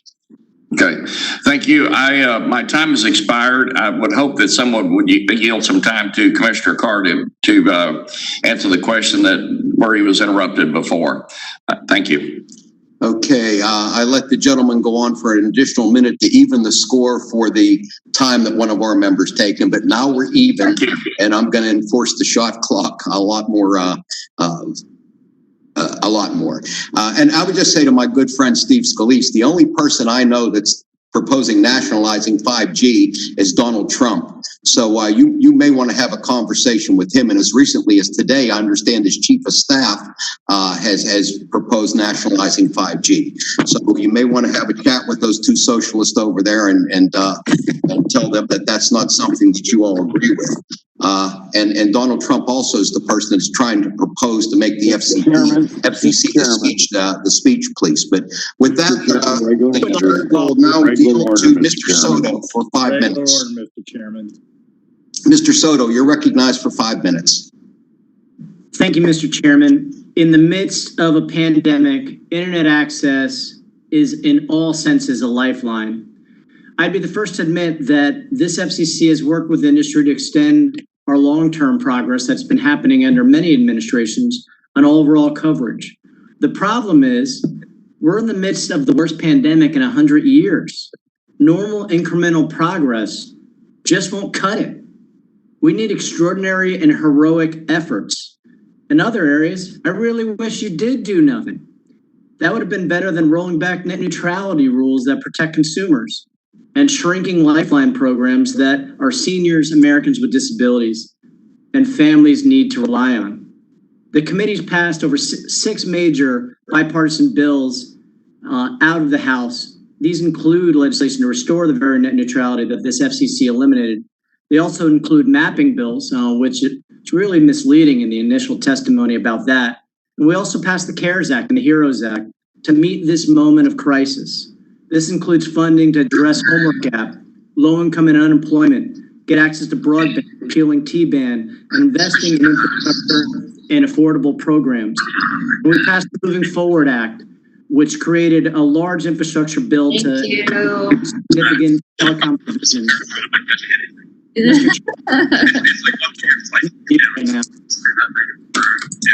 Mr. Chair. Yeah. All right, thanks. Bye. Does someone will everyone check to make sure that they have their mute button on? I hear background noise that is interrupting Mr. Soto. You can proceed, Mr. Soto. Thank you. Let's get it together, members. If you want to find a committee that's done nothing, Chair Doyle has already told you, walk down the hall to the Republican Senate. During the pandemic, my wife has taught local students through distance learning and now is an academic coach in Osceola Public Schools. I could tell you firsthand from seeing her teach from her home that our teachers don't have proper technology and students don't have the devices and sufficient access to high-speed internet to be able to learn properly, and they're falling through the cracks. This will have a devastating, long-lasting effect on educational progress of students from fiscally challenged communities and communities of color.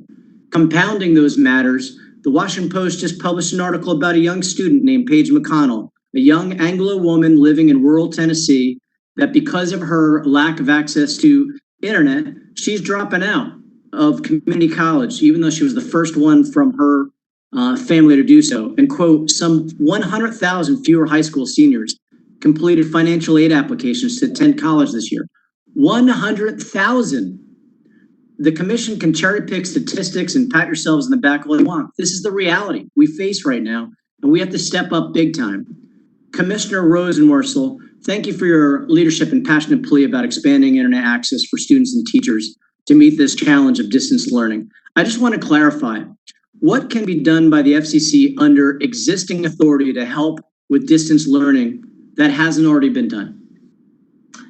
You know, thank you for your discussion of what's happening to students, because we have a national crisis on our hands with the homework gap. Every student should be able to go to school. Remote learning should be available to everyone. No student should be locked out of the virtual classroom. The FCC should take the E-rate program right now, which is our nation's largest education technology program, and make sure that every school can do things like loan out wireless routers and help students get connected at home. There's nothing stopping us in the law today. And the fact is we did a program just like this on a pilot basis in 2011. We should do it again. Thank you, Commissioner. And Commissioner Starks, I mentioned already the HEROES Act and all the things we're working on through that bill that is stuck in the Senate right now to boost and meet the moment. How important during the pandemic would it be to pass the HEROES Act or a similar bill to meet the needs of the American people?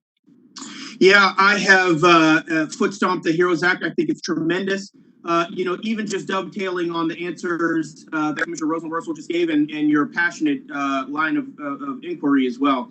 You know, the sliding scale of E-rate means that more money is available for schools with higher percentages of students on free lunch. And so this is incredibly important right now. And this is not just a theoretical matter as well. The Colorado Attorney General just petitioned the FCC to waive the E-rate rules to permit those schools and libraries to offer off-campus broadband connections. I think that has significant merits, and we should take it up. Thank you, Commissioner Stark, and I urge all of our FCC commissioners, we're in crisis. It's time to meet the moment. Incremental progress won't work. We need to step up with heroic efforts, and I yield back. Gentleman yields back. Chair recognizes Ms. Brooks for 5 minutes for her questions. Thank you, Mr. Chairman. I want to thank the commissioners for all being here today. Before I get started, I want to remark, based on the anticipated schedule, this is maybe my last meeting of the subcommittee for the year, depending.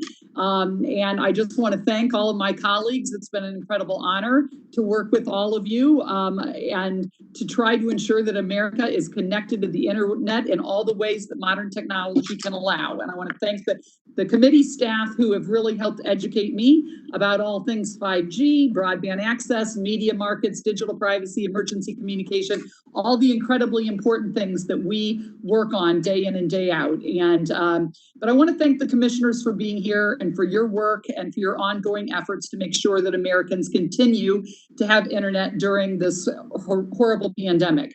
I'm pleased to see that we are moving forward with effort, or that you're moving forward with efforts to continue to ensure that the necessary spectrum for 5G is being made available. I was proud to start the 5G caucus with Congresswoman Dingell, and including getting the 3.45 gigahertz band ready for auction so quickly this month.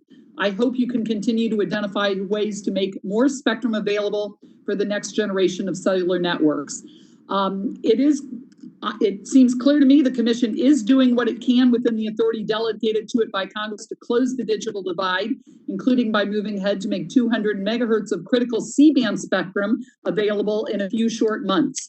And so thank you for that. And in addition to improving the efficiency of the Universal Service Fund program by listening to experts and economists, the FCC has moved regulatory underbrush to make way for the next generation 5G infrastructure, which is critical in what is happening with the race with 5G around the world. I am concerned, Commissioner O'Reilly, I want to ask you, as China continues to try and undermine our networks and they are leading in development of next gen technologies, how important is it that we keep the C-band auction on track to deploy 5G here in the U.S. first? Commissioner O'Reilly?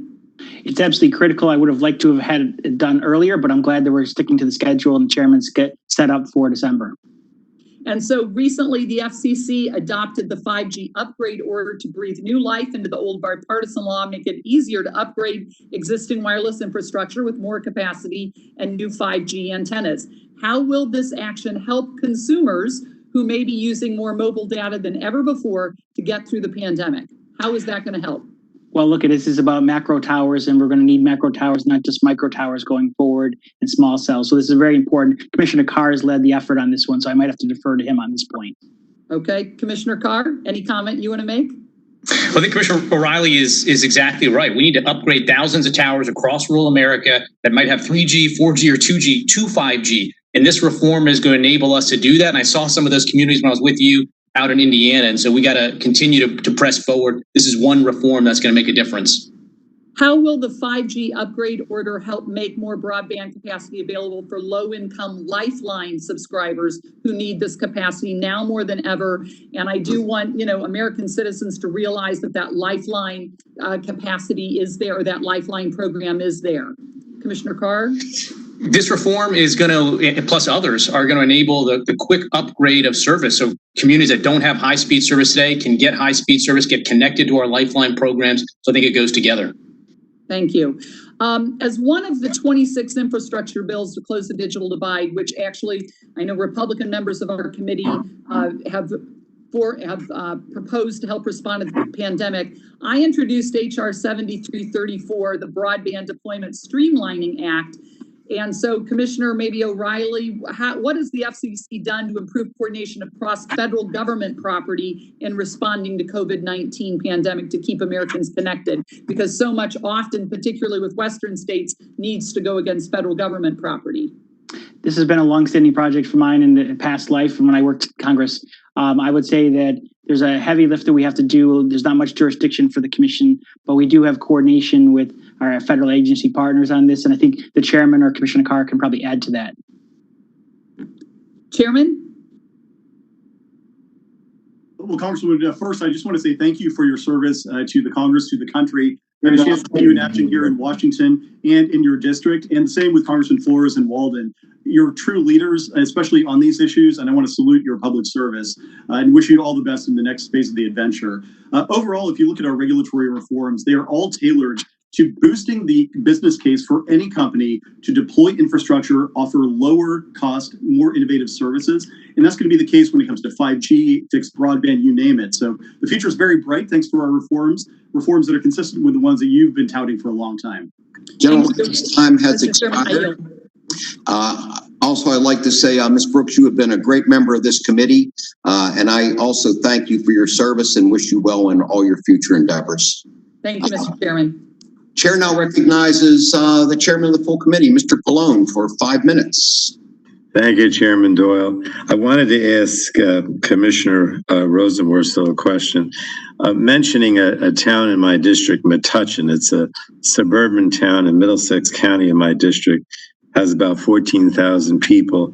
It's about 20 minutes from the shore. A number of folks in Metuchen get internet service provided from their cable company. And this year, just before the pandemic hit, we started hearing from residents in Metuchen that this company's prices were, in some instances, doubling. And we saw reports that the service was increasingly unreliable. And problems like these in Metuchen are happening all over the country. But instead of trying to make broadband more affordable and protect consumers, I'm afraid that the FCC under Republican leadership has focused on advancing corporate interests, as I said in my opening statement. So I wanted to ask Commissioner Rosenworcel, has the FCC done anything at all to address internet affordability in the last 4 years? And what more could have been done to ensure that people who want and need internet service can afford it? Thank you, Congressman, for the question. Regrettably, the answer is no. We just haven't done enough to address affordability. The truth is, our nation's digital divide has two components. We've got a deployment problem that most often affects rural America, and we've got an adoption problem. And that adoption problem is typically about affordability. But in our broadband reports that we put out year after year, we ignore affordability, we ignore adoption. We're never going to solve our nation's digital divide without doing more to address it, just like you described. Well, thank you. Let me ask Commissioner Starks. I've heard stories that internet speeds for families with multiple kids just aren't keeping pace. And the FCC has said since the Obama administration that 25.3 is fast enough to be considered broadband. But I don't know, that just doesn't seem right to me. So I just wanted to ask Commissioner Starks, have you heard these reports and do you think the 25.3 service is sufficient? Well, thank you for the question, Mr. Chairman. And as you said, when entire families are stuck at home, parents need to telework, students need to virtually teleeducate. I don't believe that 25.3 is enough. And I have met with folks across the spectrum and ecosystem with regard to education, from HBCU presidents to students to administrators at a number of schools. And they have told me that the standard is not meeting the bandwidth needs of the families that they're dealing with and folks that are virtually dialed in. The other thing that I would say here is that I just simply don't believe that 25.3 is future-proof. And that is the standard, of course, that we're building to with the $20 billion in RDOF. And I think ultimately that's going to be a mistake. And 10 years from now, we're going to look back and say that 25.3 is insufficient. Well, thanks. I'm going to go back to, I know that some members have already talked about this. I came in when Darren Soto was talking about it, but I've said many times that Congress should provide federal funds right now to expand and make affordable internet service during the pandemic. But since the Senate refuses to bring up our HEROES Act passed in the House, the American people are left looking to the FCC to act. So I know this was covered, but if you just would maybe emphasize a little more, I'll start with Commissioner Starks. Has the FCC used the Lifeline program to its full capacity to connect people during the pandemic? And Well, let me see if we have time, but maybe that's all I have time for. Commissioner Stark? Yes, thank you again, Mr. Chairman. And again, affordability is going to be an important aspect of this that obviously is in the HEROES Act. But we have over 50 million Americans that have filed for unemployment. And only 20% of Americans that are eligible for Lifeline actually sign up for the program. We need to better make sure that it meets the moment. And there are a couple of ideas that I have said, a number of which folks have agreed with. We need to enter into MOUs with agencies that administer the program. Make sure that if you are having food insecurity, you are likely having digital insecurity. So we need to have a connection between SNAP and Medicaid and make sure that those people are notified of the Lifeline program. We need to better advertise for the program. Local broadcasters have said that they are battling during the pandemic. We should use US dollars to make advertisements more available. I think it's a win-win.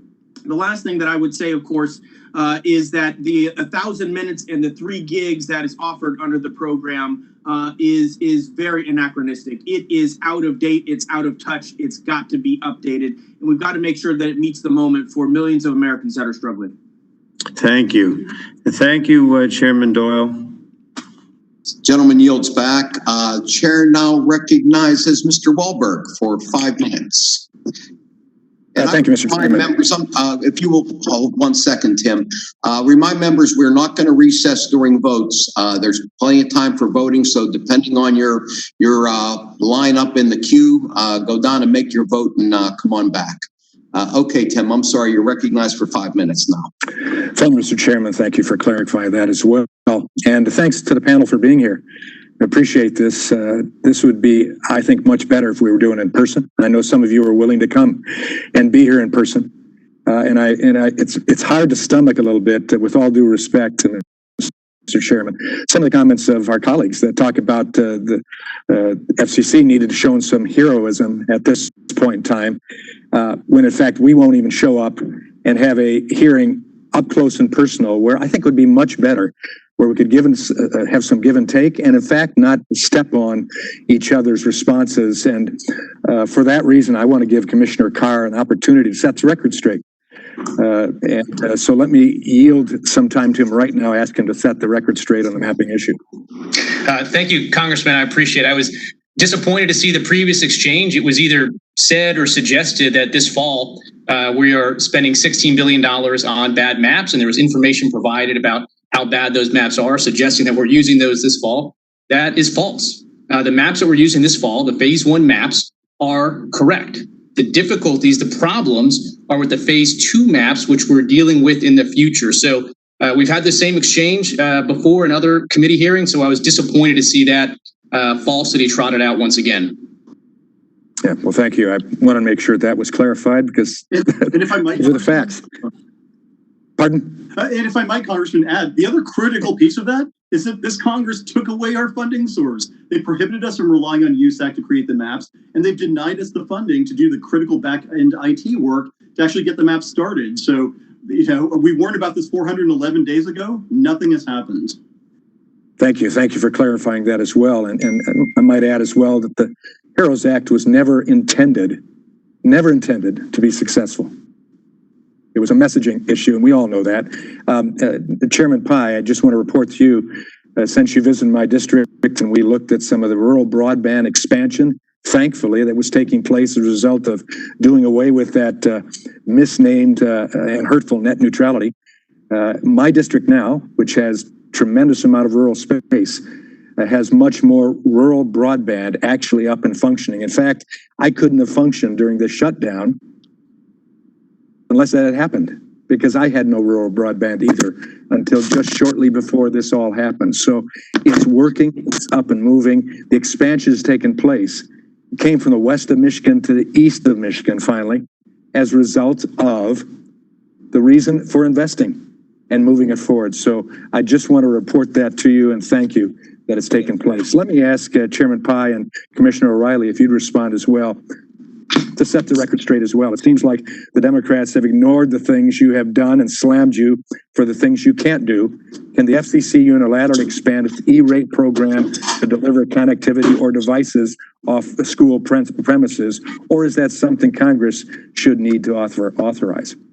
Appreciate the question, Congressman. The statute is clear. It is limited to classrooms. And so that's why early on, I asked Congress for authorization and funding for a remote learning initiative. We can't stray beyond the terms of the statute, but we have done what we could in terms of relaxing gift waiver, gift rules and the like to make sure that schools can solicit and providers can deliver to different types of connectivity solutions. Additionally, we've been working with the Department of Education to make sure the $16 billion that Congress made available through the CARES Act to DOE can be used by governors and by local school districts for connectivity. We're now seeing governors from Oklahoma to Delaware, Mayor of Washington, D.C., using that funding for that purpose.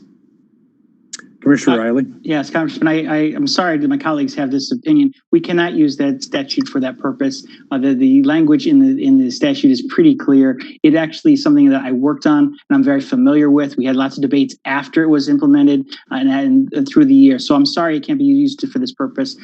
There has this argument been made that it was done as a pilot program during Hurricane Katrina. Two wrongs don't make a right. I disagree with its use at that time, and it's just not available for this purpose. And I would happily implement any legislation that Congress enacts on this, but we can't use that provision.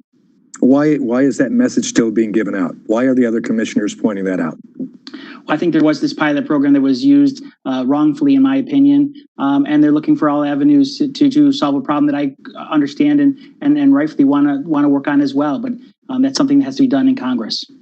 Well, that doesn't move us forward by putting out misinformation and trying to make it appear like this is a political thing. It's not. We all want connectivity. We all know that we're not there yet. We're expanding that direction. We need to achieve it. And especially as we're going to see more and more people flee the cities under the terrible mismanagement of Democrat administrations in those cities, we're going to need more of this in the rural areas. And I'm hoping that common sense prevails. Having said that, I yield back. I let the committee know that I'm standing in for the chair as he votes. So the chair recognizes now Representative O'Halloran. I want to thank the chairman, ranking member, and all our commissioners for joining us today. As COVID-19 has threatened our public health and dangerous wildfires continue to ravage homes throughout the western United States, taking many lives with them, the work of the Federal Communications Commission to ensure connectivity to all Americans has never been more critical. When I say all Americans, I mean every American citizen. This idea that 25.3 is appropriate for any American citizen is wrong. The idea that we are the capacity issues are going to be lower in some areas than in others is wrong. We need the idea that we have this type of disparity throughout our process is wrong. We need to look into the future, plan for the future, and allow everybody, businesses, healthcare, education, to have the same abilities as any other area in America. In this Congress alone, landmark legislation has been signed into law to benefit every daily lives of Americans.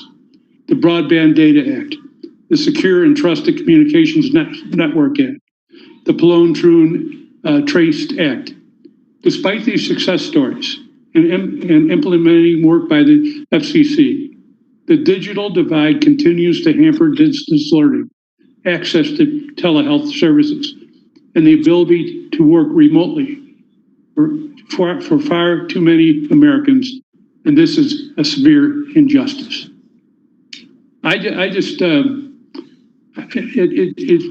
It's troubling to me as somebody that's worked on future planning for part of my life to look at us trying to make up for the past mistakes and having this hurdle to get over to allow every American to have the same abilities. Commissioners Sparks and Rosenworcel, I firmly believe broadband infrastructure investments must be paired with programs to expand the adoption of broadband among underserved populations in inner cities and rural America alike.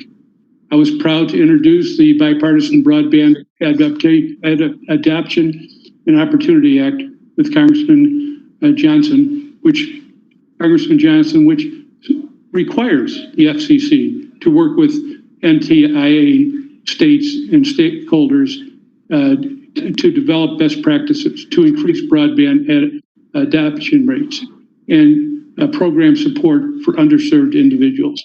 Could you each comment on the broadband adaptation policy contributions you believe the FCC and its advisory committees could provide to the development of these best practices for states and localities if my legislation were enacted into law? Yes, Congressman, I thought your legislation was properly framed, has a three-pronged approach that a lot of us talk about, and that is making sure there's access to affordable, reliable broadband, access to affordable devices, and then following through and making sure that folks are trained and have the skills that they need to safely navigate the internet, empower themselves and their communities. So it hits all 3 points. And I would mention some of the public-private partnerships that are also wrapped up in that legislation is something that I have seen up close and personal with some of my digital opportunity equity recognizees as well that have provided refurbished devices, discounted internet plans. I thought it was a tremendous approach and advancement. Thank you. I agree with what my colleague said, and I will just add this. We're never going to solve our nation's digital divide if we think we're only going to do it in Washington. And your legislation and other bills like it that compel us to work at the state, local, and federal level together is the way to make this happen. Our maps in Washington don't reflect the lived experience of people around this country. We got to figure out how we take their know-how, their knowledge, and use it to help solve our digital divide. First, by telling us where service is and is not, and then by helping develop programs in our local communities to make sure everyone gets connected. Thank you. Commissioner Starks, when the FCC recently released its findings from its supply chain information collection proceeding, it underscored the vast quality of suspect network equipment present in domestic networks, including by providers in my district, and estimated the total cost to RIP and replace its equipment. By the same token, the Commission recently held its forum on 5G Open Radio Access Networks, Open RAN, which examined the potential for secure, cost-effective, and domestically produced network equipment that can catapult rural broadband expansion, increase access to 5G services, and support network resiliency. As we prepare to appropriate funding, I guess to get the gentleman's time has expired. Would the commissioner just have a quick answer? I think there's a quick answer, Madam Chair, but I will say this. This is an indication of what type of service we get in rural America. I couldn't hear what some of the answers that are going on, and I'm looking at the cell tower right now. So thank you very much. Yes, thank you for the question, Mr. Congressman. Briefly, I think ORAN is going to be an important part of our future, making sure that we capitalize on our leadership in software and wireless technology. And so ORAN holds tremendous promise. Thank you. Thank you, Madam Chair. Thank you. Let me see. The chair now recognizes Mr. Gianforte for 5 minutes. Okay, thank you, Chairwoman.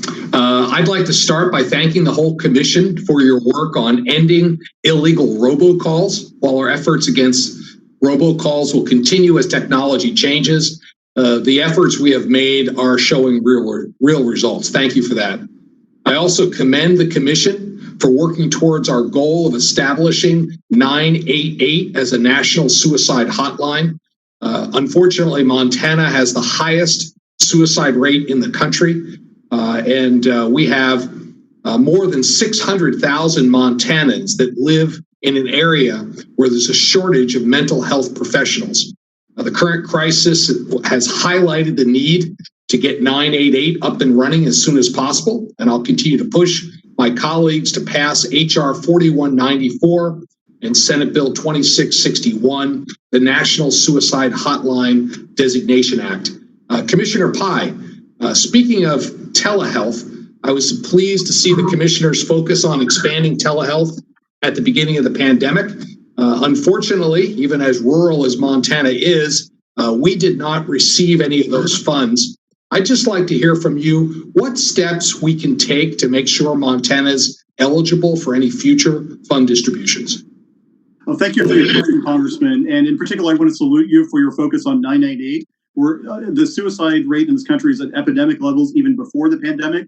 This is more critical than ever. So thank you for your leadership and for standing up for those who are struggling. In terms of telehealth, I did want you to know that among the recipients of the funding that we got in the COVID-19 telehealth program did include some providers outside of the state of Montana who are providing service to 12 facilities in Montana. And again, get you the specific facilities that those are.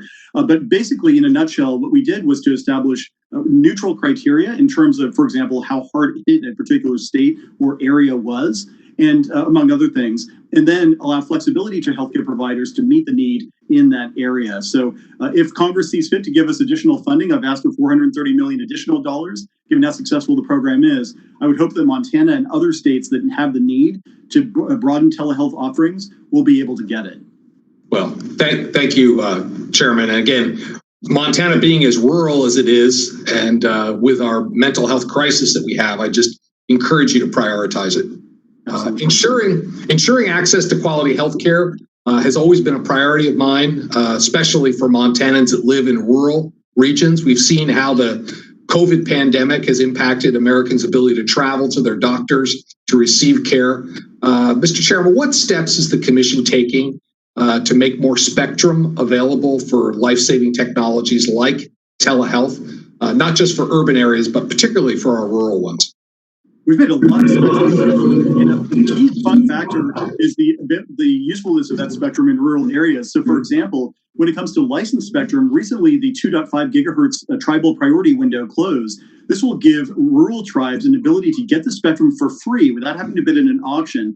And I can tell you that having recently seen these applications, we do have some tribes in Montana that are serving some very remote parts of the state, looking to serve it using the spectrum, and that is going to be critical for telehealth. Even on the unlicensed side, we've made available 1200 megahertz in the 6 gigahertz band. Fixed wireless providers, WISPs as they're called, can use the spectrum, again, for free to connect a healthcare provider and a patient wherever he or she happens to live. So whether you're in Billings or the Absaroka Wilderness, our vision is for people to get access to healthcare wherever they happen to be, as opposed to having to drive for a couple of hours potentially to see a physician.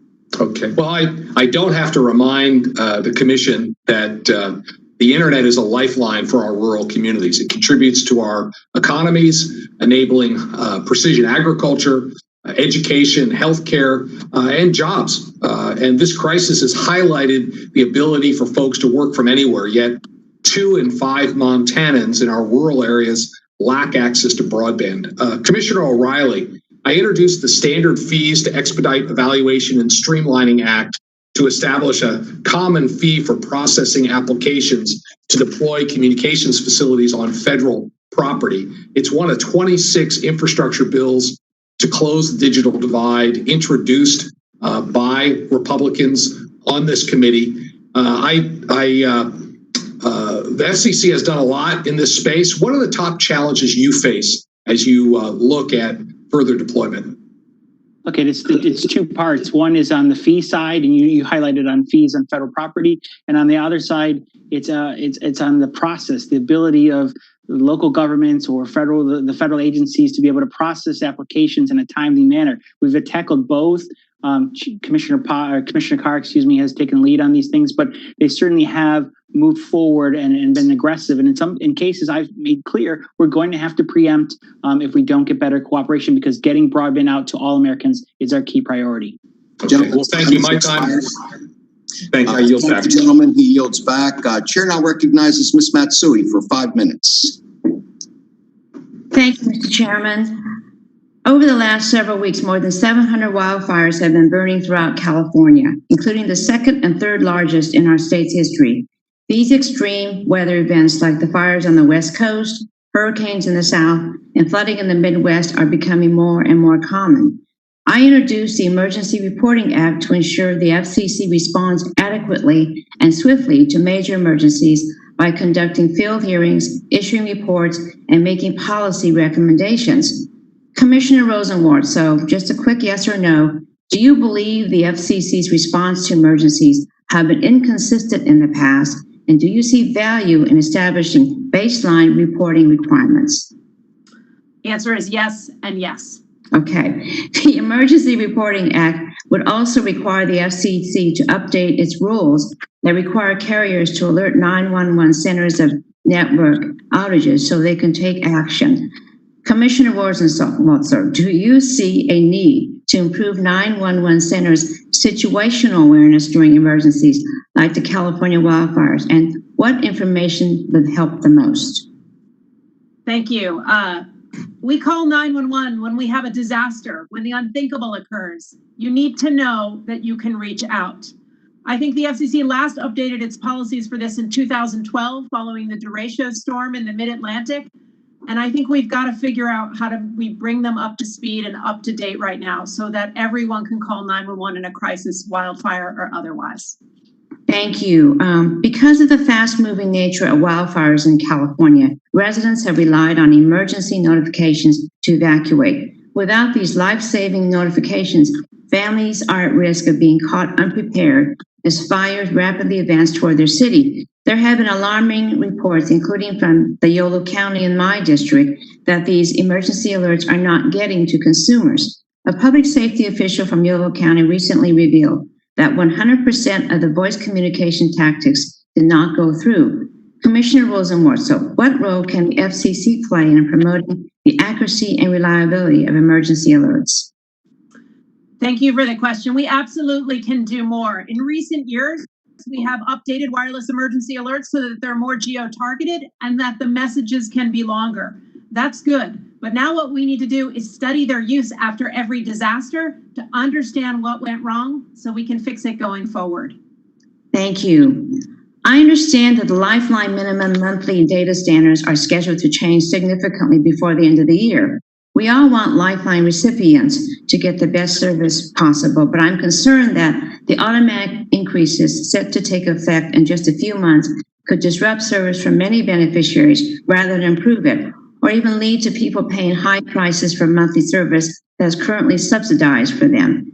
Commissioner Starks, do you have concerns of rushing to impose standards in the Lifeline program without necessary data to make informed decisions could have negative consequences for consumers?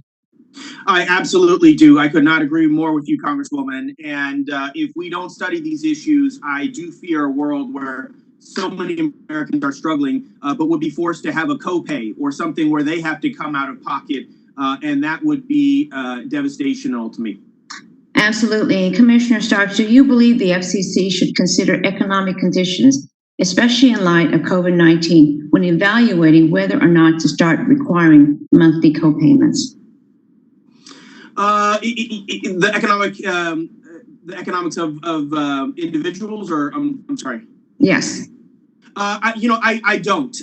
As I've said before, we don't in particular ask folks that are on Medicare how much they value their service. I think it is anathema to ask folks how much they value their Lifeline phone when we know how much those phones provide in terms of connecting to healthcare, connecting to jobs, connecting to family. And that is where I feel deeply.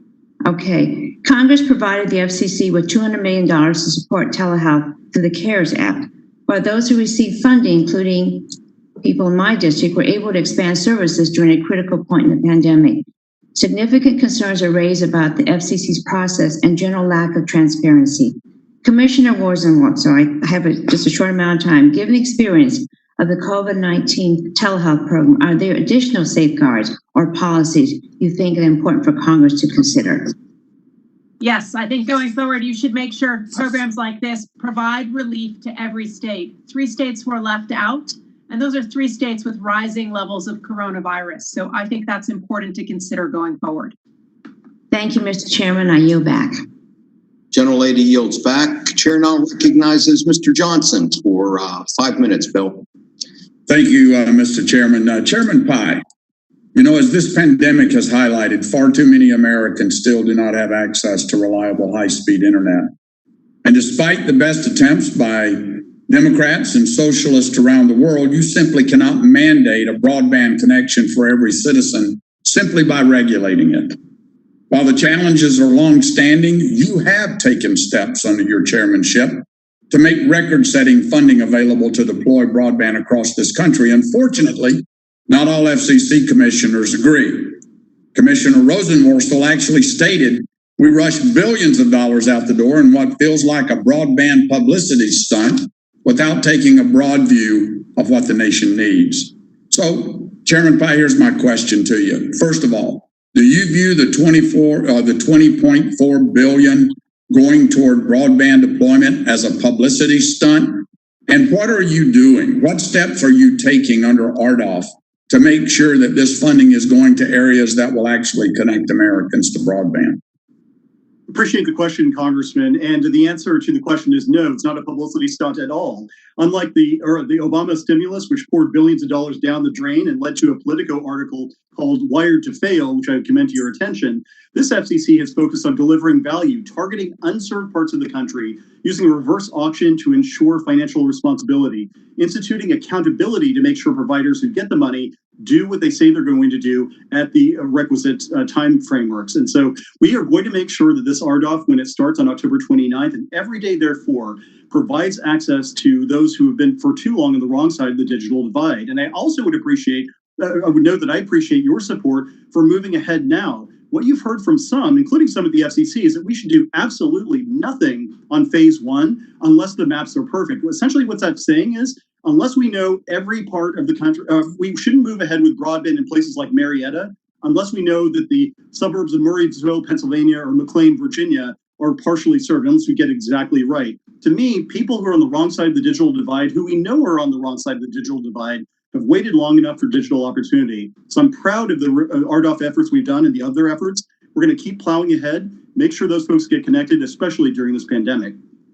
All right, well, thank you very much. And Commissioner Rosenworcel, I'm going to use one of Chairman Doyle's techniques here. I need a yes or no answer to this. Do you think it's in the public interest at this moment in time to get the first phase of this rural broadband funding that can connect more Americans out the door?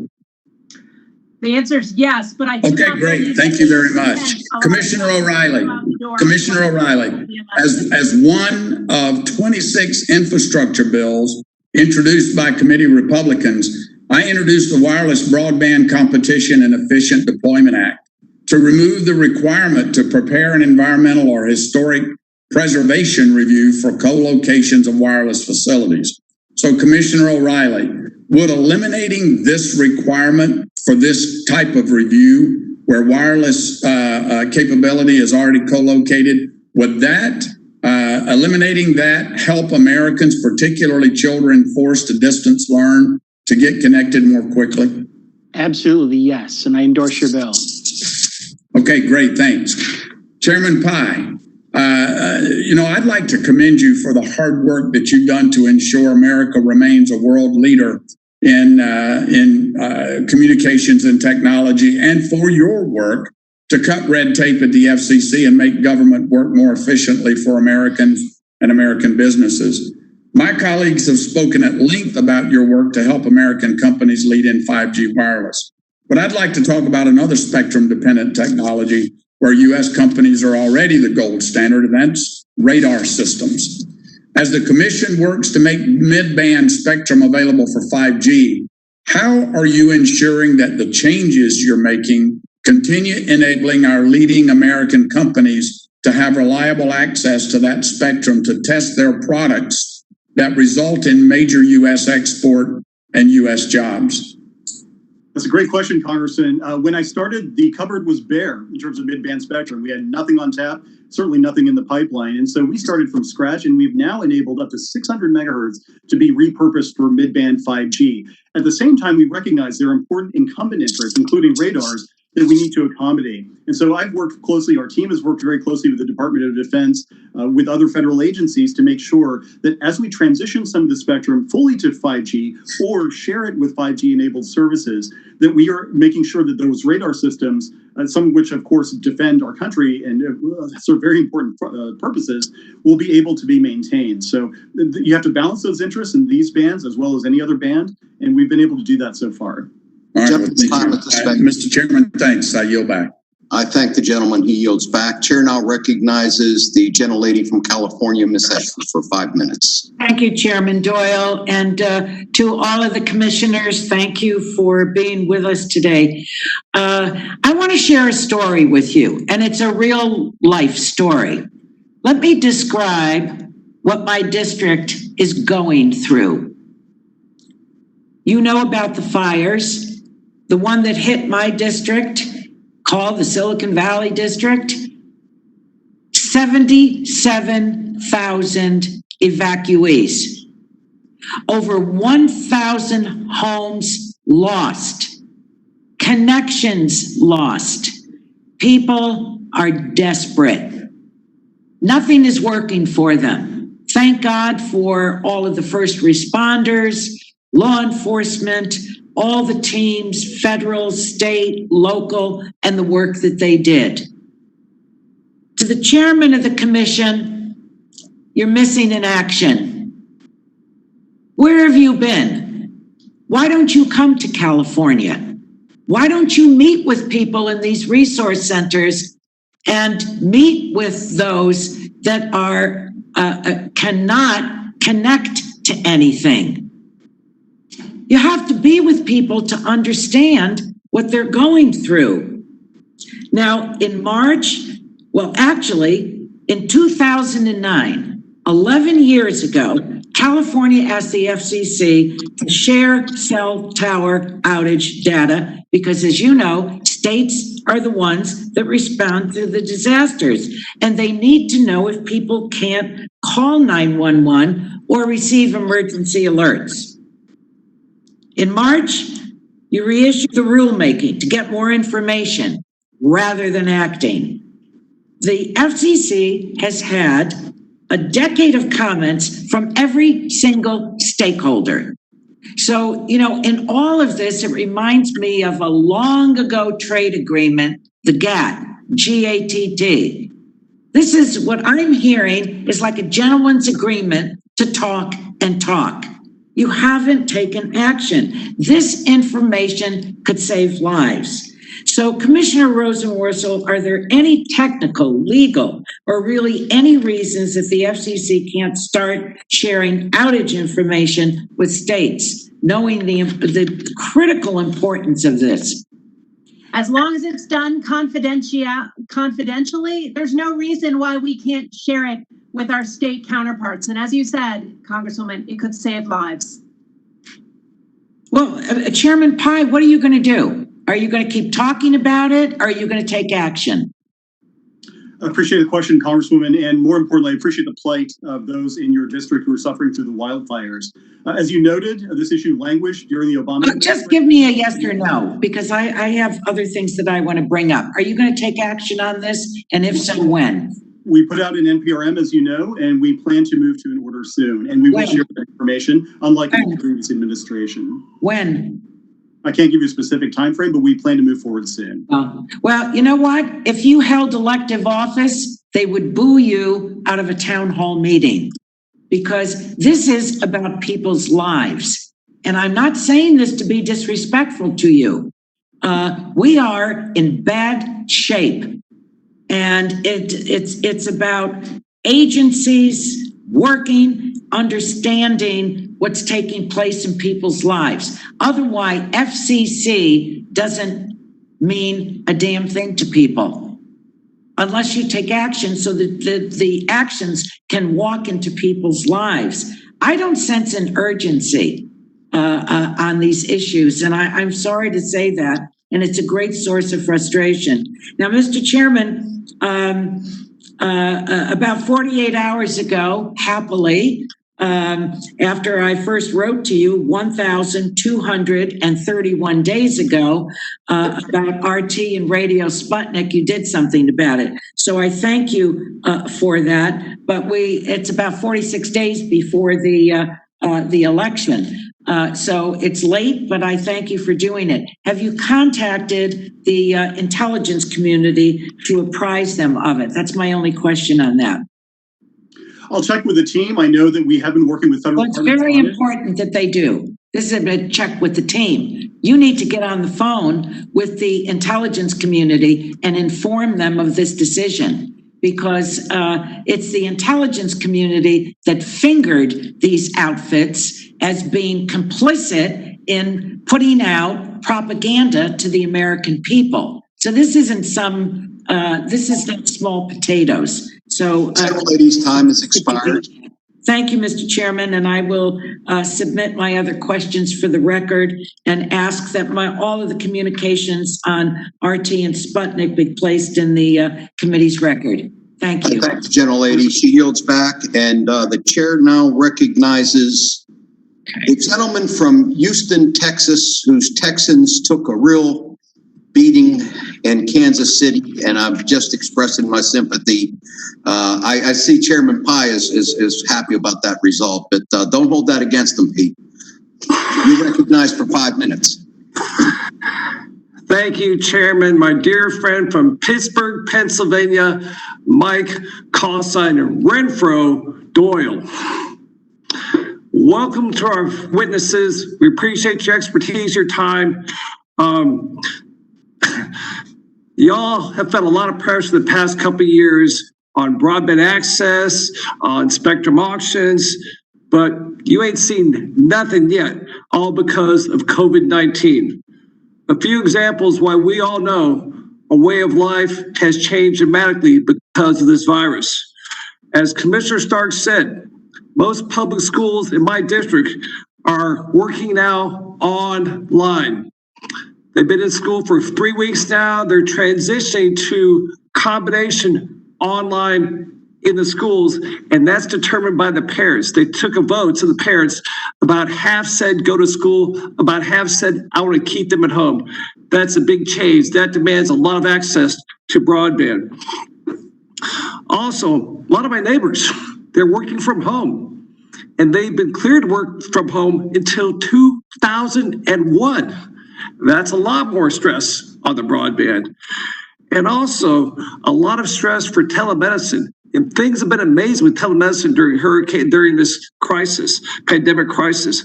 One example is a local hospital system in Houston called Kelsey-Seybold. I talked to CEO Tony Lynn.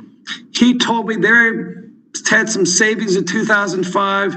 They invest that, see the future in telemedicine for their entire system. You want to go see your doctor, you live across town, just go to the local Kelsey-Seybold clinic, you're online with him. He said it wouldn't bite. The doctors thought it was quack medicine. I got to see the patients, got to look in their eyes, touch them. I can't watch it on TV. So Tony was frustrated because for about 15 years, 83% of their visits were still to the clinics. 17 went telemedicine. 10 days in March 15th through March 25th, that flipped. 83% going to telemedicine, only 17 going to see their doctors. But again, that's a big burden on our broadband network. And I want to join Chairman Pallone. He said, I quote, accurately mapping the availability of broadband access service across America is essential to promote the development of high-speed service to Americans living in unserved and underserved areas. We all know that access to broadband and technology that they can use, kids mostly in poor neighborhoods, communities, minorities, on tribes, rural America, they'll lose access and fall behind. So my question for you, Mr. Chairman Pai, is what steps have you taken to coordinate with groups like the National Telecommunications and Information Administration, the NTIA, to utilize their data going forward to develop this broadband network that we have to have? It's not just you, it's a team, correct? That's absolutely right, Congressman. And if I may, let me just salute you as well for your service in Congress. I know that this might be your last House ENC hearing. It's been a pleasure to work with you. And even though I let you down by not climbing a tower during your terms in office, nonetheless, I want to wish you the very best in the time to come. In terms of Chairman Carr showed us both up, my friend. He showed us up. Like I said, these young kids are able to do much more than I am. But in terms of the maps, though, we have indeed worked with the NTIA and with other stakeholders, including on the state level, to make sure we're getting as much information as we can. And in the context of RDOF in particular, worked with state agencies on where they have programs that may already be underway. So it's a joint effort. We're all in it together. And our end goal, as you pointed out, is to make sure we have the most accurate, granular maps we can. Commissioner Riley, you made some comments about that as well. You'd like to talk about the coordination with other agencies to get this network built out. It's not just the FCC's responsibility. Look, and I'm hopeful that the coordination is going well. My past experience suggests it hasn't been that way. I'm hopeful that it will improve going forward. We have to make sure that other agencies, that as our data improves, that they rely on it, that they not go their own path, that we actually have some coordination. And I haven't been, in the past, it hasn't gone that way, and we'll just have to see and trust going forward. I'm about out of time, so I want to pay a tribute to you, Commissioner O'Reilly. And this comes from my heart, the heart of Houston, Texas, and the heart of Chairman Mike Brentford Doyle. It comes from the Oilers coach, Bum Phillips, the great wisdom of Bum Phillips. He'd say, Commissioner Mike O'Reilly, you may not be in a class by yourself, but whatever class you're in, it don't take long to call the roll. I yield back. The gentleman yields back, and Pete, I just want you to know that I'm going to miss talking sports with you and miss passing legislation with you. You have been a great member of this committee, and I know we all wish you well in whatever you do in the future. And I know next time you play them Kansas City Chiefs, you guys will beat them. Okay, now I've got your phone number and email address, Mike. I'm not leaving. There you go. Chair now recognizes Mr. Cardenas for 5 minutes. Thank you very much, Mr. Chairman, for holding this important hearing on the Trump's FCC, 4 years of lost opportunities. Wow. I've been vocal about ownership rules since I was first elected because I care about diverse voices in the media. I care about local stories and news being accessible to all Americans. We're dealing with several crises at once. Wildfires raging in my home state of California and across the West, the pandemic, police brutality and racial injustice and racial violence. Local voices in news and media are more important than ever. The landscape in which we digest news may be changing, but for many folks in my district, over the air is still how they receive local news, local weather, and emergency alerts. Some broadcasters do an outstanding job covering communities, but more often than not, they have a presence in the community in which they're broadcasting to.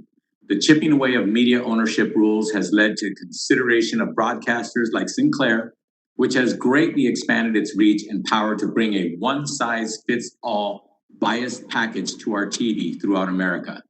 We're exposed to so much content from different platforms and mediums from all over the world.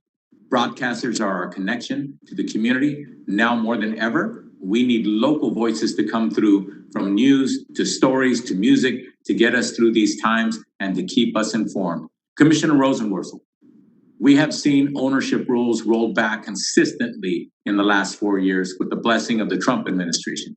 Can you talk about the effect this has on communities like mine in Los Angeles? Sure. Thank you for asking the question, because local news is so vital for our democracy. And we need it in order to make decisions about our lives, about our families, and about our communities. But the challenge is that we've allowed so much concentration to increase, and at the same time, we've seen radical decreases in the number of jobs in journalism.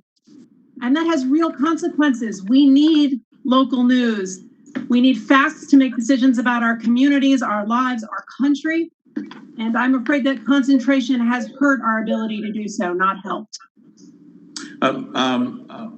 Commissioner Rosenworcel, one of my colleagues mentioned your comments about the $24 billion publicity stunt. Can you concisely remind us what you meant by that? What I meant is that the FCC wants to do work on broadband, but we haven't improved our data. And using data we know is wrong, we will be giving out $16 billion a week before the election. And that $16 billion represents 80% of our funds for broadband for the next 10 years. To me, that feels less like policy and more like stunt, and that's regrettable. I agree with you. That is a stunt, and it's a very expensive one in so many ways, not just in dollars, but in the quality of life and the ability for us to continue as a democracy. Another issue I want to address is the Lifeline program. It's been dropping from 10.4 million subscribers in December of 2016, and now it's down to 6 million in March of 2020. Commissioners Rosenworcel and Starks, what do you think are the biggest reasons for the program's decline, even while the percentage of Americans living in poverty has stayed relatively consistent? Can you comment? I would just say that our approach towards Lifeline has been cruel from front to back. We've made it an agency goal to cut at this program, and in the process, we have cut lots of Americans off from the communications they need. And now we're in a crisis, and shame on us. We should be doing everything we can to rebuild this program and make sure more households can stay connected to the communications they need in this crisis. Yes, I would also add, thank you for the question, Congressman. The national verifier stumbled out of the starting blocks and has continued now. Only 18 states have SNAP connected as an automated data source. And so what that means is that otherwise you have a manual review of Lifeline applications. When you go to that manual review, a lot of folks, it's much slower. A lot of folks make mistakes, and the rejection rate, the error rate is significantly higher. And so we've got to do better in making sure that the most vulnerable get connected to the Lifeline services that we know they need. Okay, well, hopefully this commission can take some better leadership on that. I want to turn now to a more positive talking about the unanimous steps that have been taken by the commission to free more unlicensed spectrum in the 6 gigahertz band. It all sounds very technical, but Commissioner Starks, can you explain what this decision means for American consumers, particularly in the new normal virtual world we're in today? And let's do it briefly because the gentleman's time has expired. So briefly, Commissioner. Yes, thank you, Mr. Chairman. I think this decision is a big win for consumers, especially will help the millions of Americans who can't afford that home broadband connection and rely on public Wi-Fi. And I have visited a number of homeless shelters where I heard specifically from folks that are relying on Wi-Fi. I think this will help and really make a real benefit to everyday Americans. Okay. Thank you, Mr. Chair. Thank you, gentlemen. Chair now recognizes Mr. Kinzinger for 5 minutes, Adam. Well, thank you, Mr. Chairman, and everybody. Thanks for sort of being here, I guess. But I just want to make mention what other people have said too. It really is amazing how well all the networks have held up during this. Something we never saw coming. Kind of interesting. If this would have happened 5 years earlier, I'm not sure we would have been able to follow through and govern, frankly, like this as well. So to all of you, you get credit for that, and I appreciate your hard work. Mr. Chairman, I know this has been an interesting hearing, but we talk a lot about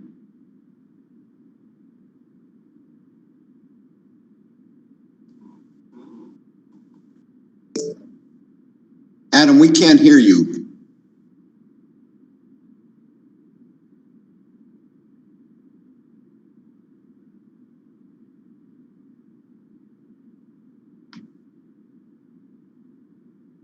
We can see you, Adam, but we can't hear you. We can see you, but we can't hear you. Right. We cannot hear you.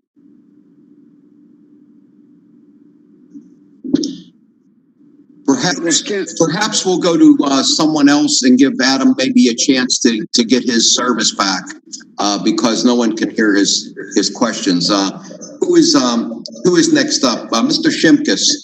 Why don't we do you, and then we'll try to get back to Mr. Kinzinger. Okay, I think my video is starting, but I think the voice is up. Let me also kind of join with what Adam was saying is thank you for the commission. I also agree that there is no way we could have governed had we not tried to deploy and get broadband out. These Zoom calls, these web access, I do stuff with European members from Parliament and the parliamentarians from Montenegro. And it's almost real time. It's really fascinating, and congrats to that. A little bit of lecture time. I'm disappointed. I'm trying to figure out what actually is the title for this hearing. It could be Trump FCC 4 years of lost opportunity. It could be promises made, promises kept, connecting American for future generations. I kind of like the coronation of Jessica. How about Commissioners O'Reilly's farewell and thank you? How to abuse time as the chairman could be one. or how to continue to show America how dysfunctional we really are in DC. Terrible hearing. We're better than that. The telecommunications subcommittees, there's so much that we do together and so much legislation that we pass together that I'm really disappointed that this could be my last hearing too, and it's a cat fight. And so to those of you who can't say it, but kind of feel the same thing, when tables turn, hopefully we mature. I'd like to highlight benefits. NS, you and I did 911 emergency communications throughout our whole career. I think Ranking Member Walden raised the first net, and that truck out there in the wildfires, that's a huge success. USDA, rural communication on broadband, big deal that I work with. The FCC has now their own role in connectivity. Shoot, even out the state of Illinois has, and I'm not a big fan of the Illinois state government right now, but they've actually put money in to connect. We are connecting, and we're doing a lot better than we ever had in the past. I think this pandemic has proven that we are better. We're not perfect. We're never going to be perfect, but that's my diatribe. I wanted to get a question out to Commissioner Carr because of 5G and deployment and my SPEED Act, which may come out in the second RPM. Can you talk about where we're at on 5G? Because I do think that's going to be a key to connectivity to a lot of areas as we move forward. Yeah, thank you, Congressman, for your leadership on this. Those legislative ideas that you flagged, I think, would further accelerate U.S. leadership. The truth is, in 2015 and 2016, we were at serious risk of getting blown away in the race to 5G by China and other countries. Congress stepped up early on. We stepped up at the FCC with infrastructure modernization efforts. And now 5G and other infrastructure builds are accelerating like a hockey stick. And we're seeing 5G builds not just in big cities, but in Defiance County, Ohio, in Sioux Falls, South Dakota. So I think those are better marks of the progress we're making from modernized infrastructure rules. Yeah, and just on a side, the Huawei issue, which was primarily a U.S. issue for the beginning, now is being accepted by the European community. Great Britain is trying to disengage from Huawei. They are the low-cost provider, which hurts kind of my rural providers because they went to Huawei, but it's the right thing to do. Chairman Pai, with the last minute that I have, can you give that time for you to add to anything else you may want to say?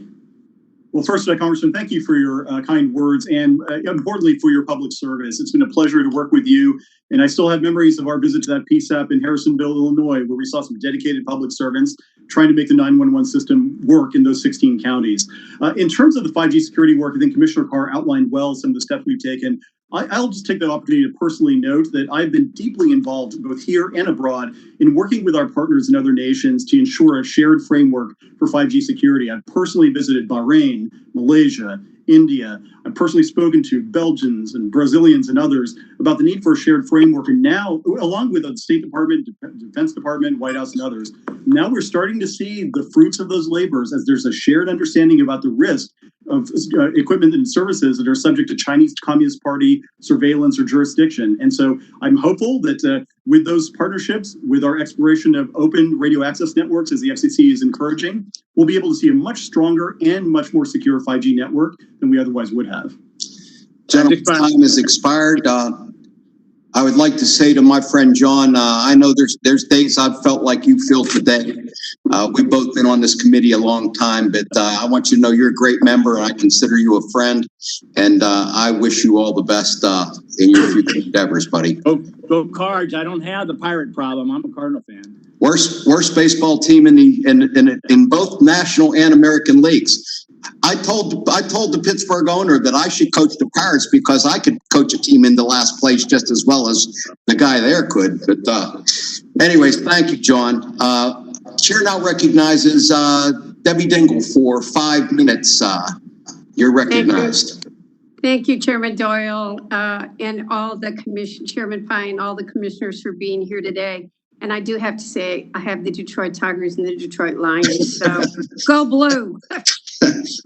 But as I start my comments, I do want to say that it was great to be with Commissioner Carr at the University of Michigan. And we learned, talked about what telehealth was doing and how it was transforming what's happening in the schools. We also heard of some challenges, and I've taken back my list, he's taken back his list. And we've really got to work on a number of these things. What I really am concerned about, and my other colleagues have expressed, is what the repeal of net neutrality and deregulation is doing to consumers. The digital divide has been greatly exacerbated in this process. And we continue to see, as we're watching COVID-19 nationwide, there are real problems as our kids are depending upon this. This week, I do a weekly call with all my mayors and elected officials, and people are getting bills from cable companies that they're going over data usage they've never had before. People are scared and there are issues, and we've got to work on all of these. So I would urge the FCC to use all of the tools available that they can right now. We need to do a better job for the American people. But now I want to move to some questions focused on the latest related to the FCC's effort to reallocate spectrum in the 5.9 GHz band and the rollout of 5G. Let's start by picking up where we left off in December. The 5.9 GHz spectrum band is known as the safety spectrum since it's been dedicated to intelligent transportation systems applications. The band is harmonized globally. Chairman Pai, has the FCC conducted a study to evaluate the impacts that reallocating 45 MHz of the 5.9 GHz band would have on the United States, maintaining global competitiveness in the emerging sector of advanced transportation technology? And please be brief in your response. Congressman, as you know, all 5 commissioners have agreed on the need to repurpose the spectrum given the failure of DSRC to materialize as originally sought. We're currently studying the appropriate way forward. Chairman Pai, has the FCC studied the impact of jobs in this sector that could be lost in Michigan, Ohio, and in other parts of the country due to reallocating 45 MHz of the 5.9 GHz spectrum band?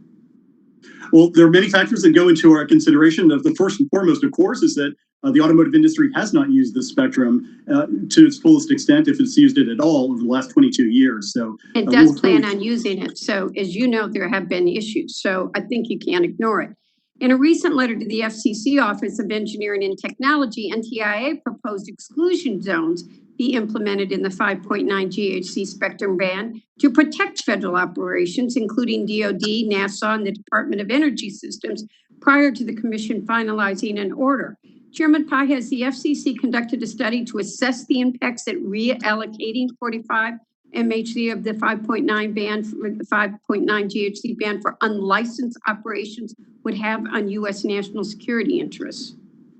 Congressman, that's one of the factors that we will take into account. We just got the NTIA letter, so I haven't had a chance to speak to OET about its impact on the. All right, I care deeply, just in case you didn't know. Finally, the FCC granted wireless internet service providers temporary access to the lower 45 MHz of the 5.9 GHz spectrum band to help them serve rural communities facing an increase in broadband needs during the COVID-19 pandemic.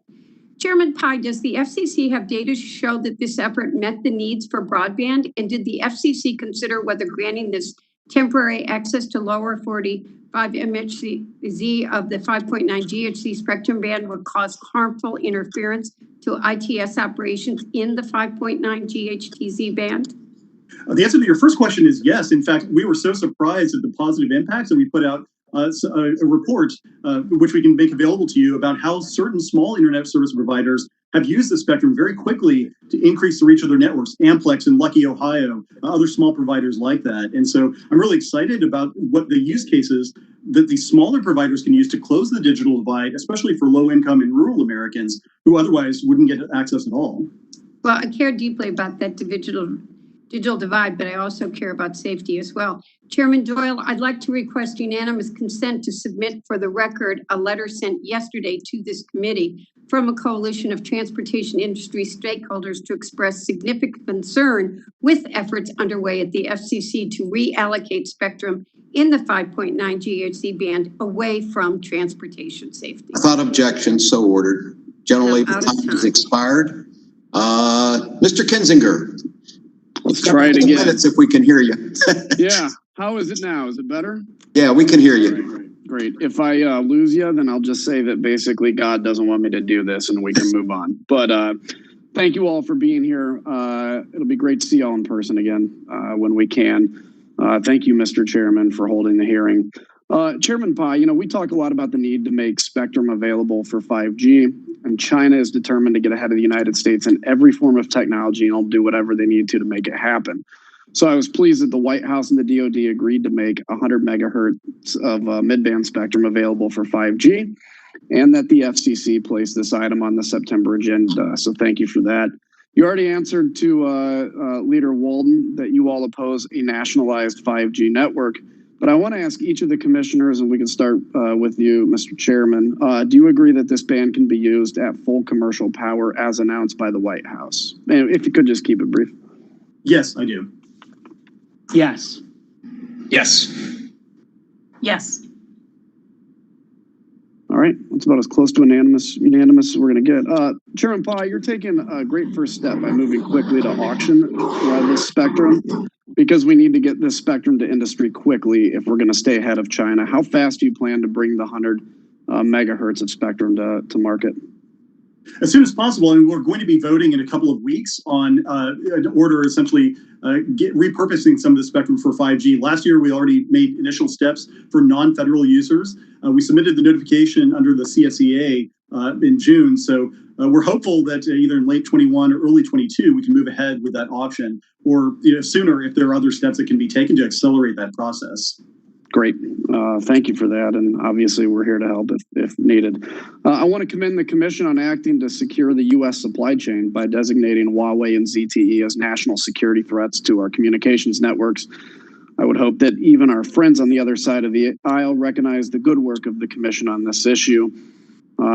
Even you, Mr. Pallone, you've stated, or Chairman Pallone has stated, we simply cannot allow China and other bad actors to infiltrate our telecom systems. And so there is wide bipartisan agreement on that.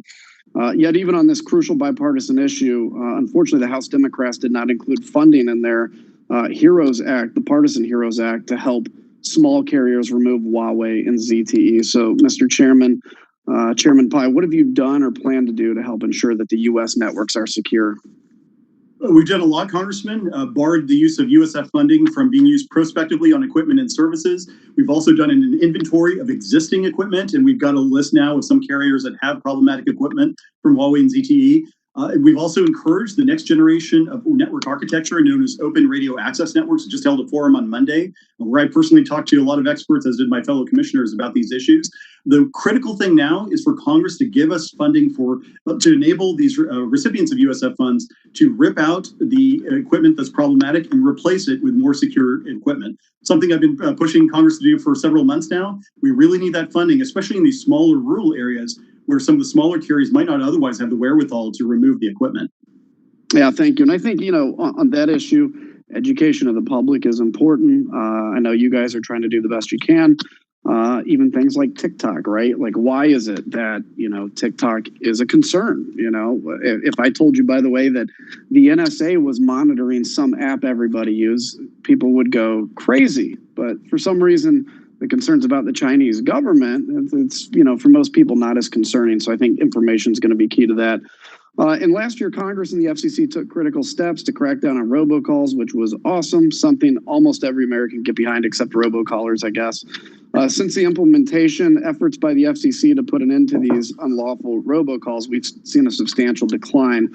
In May of 2020, they were down 60% compared to May of 2019. And additionally, the FCC proposed a record $225 million fine for 1 billion spoof robocalls.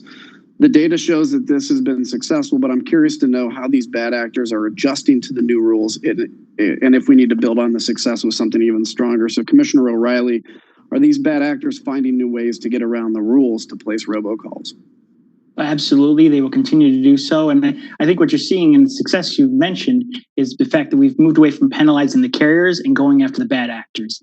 They will continue to figure out how to manipulate the system and figure out how to continue to conduct fraud. It's our job to keep up with that and make sure that the system works for the best. And we go after the illegal robocalls and protect American citizens.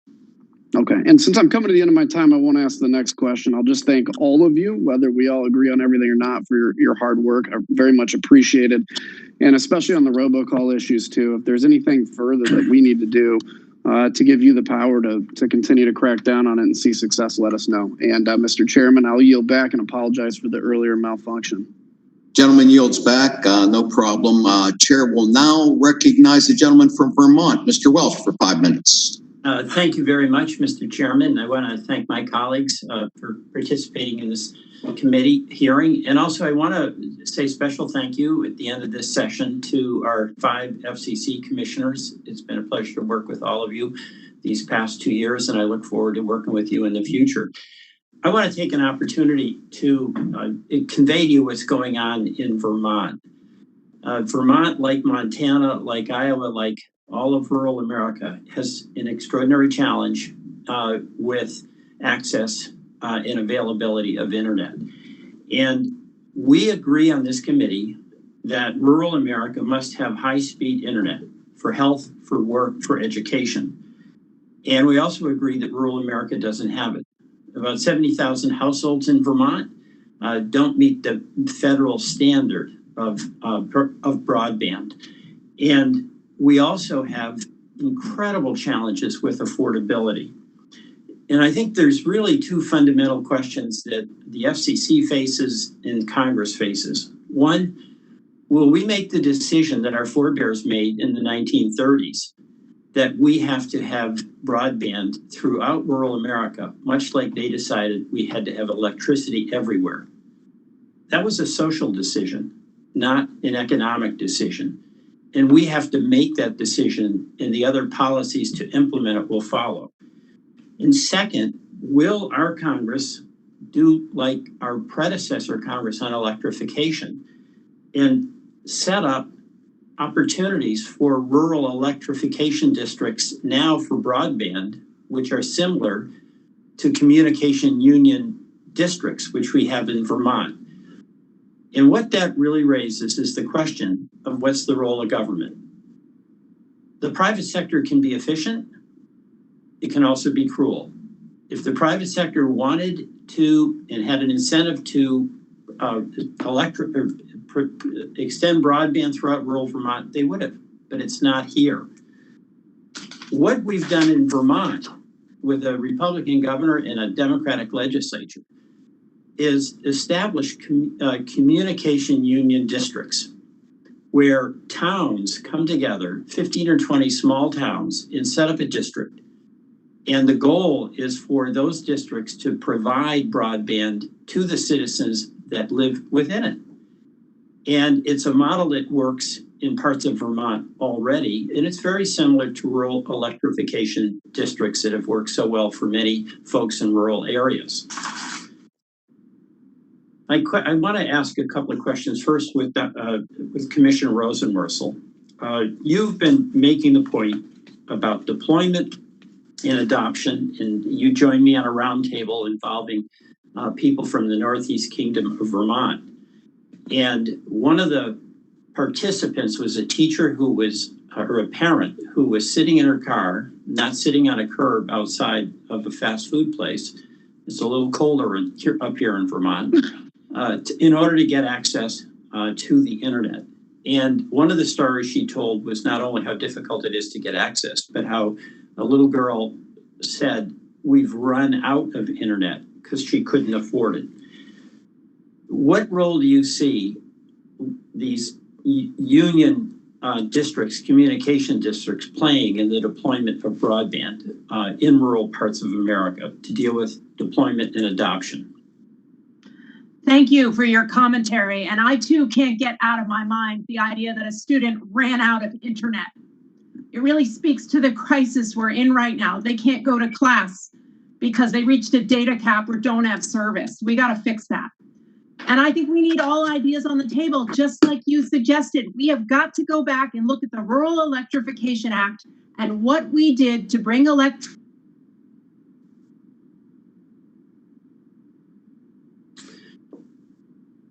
I can't hear her, Mr. Chairman. Yeah, See you, but we can't hear you. Commissioner, we're not able to hear you. All right, can you hear me now? Yes, there's a commercial like that. I know, right? I've heard that one. You know, we did it with rural electrification before. We can do it again when it comes to broadband. And we've got to follow those models that we used in the past and make them viable in the future. A little more deregulation is not going to solve our problems. And that's been the FCC's approach to date.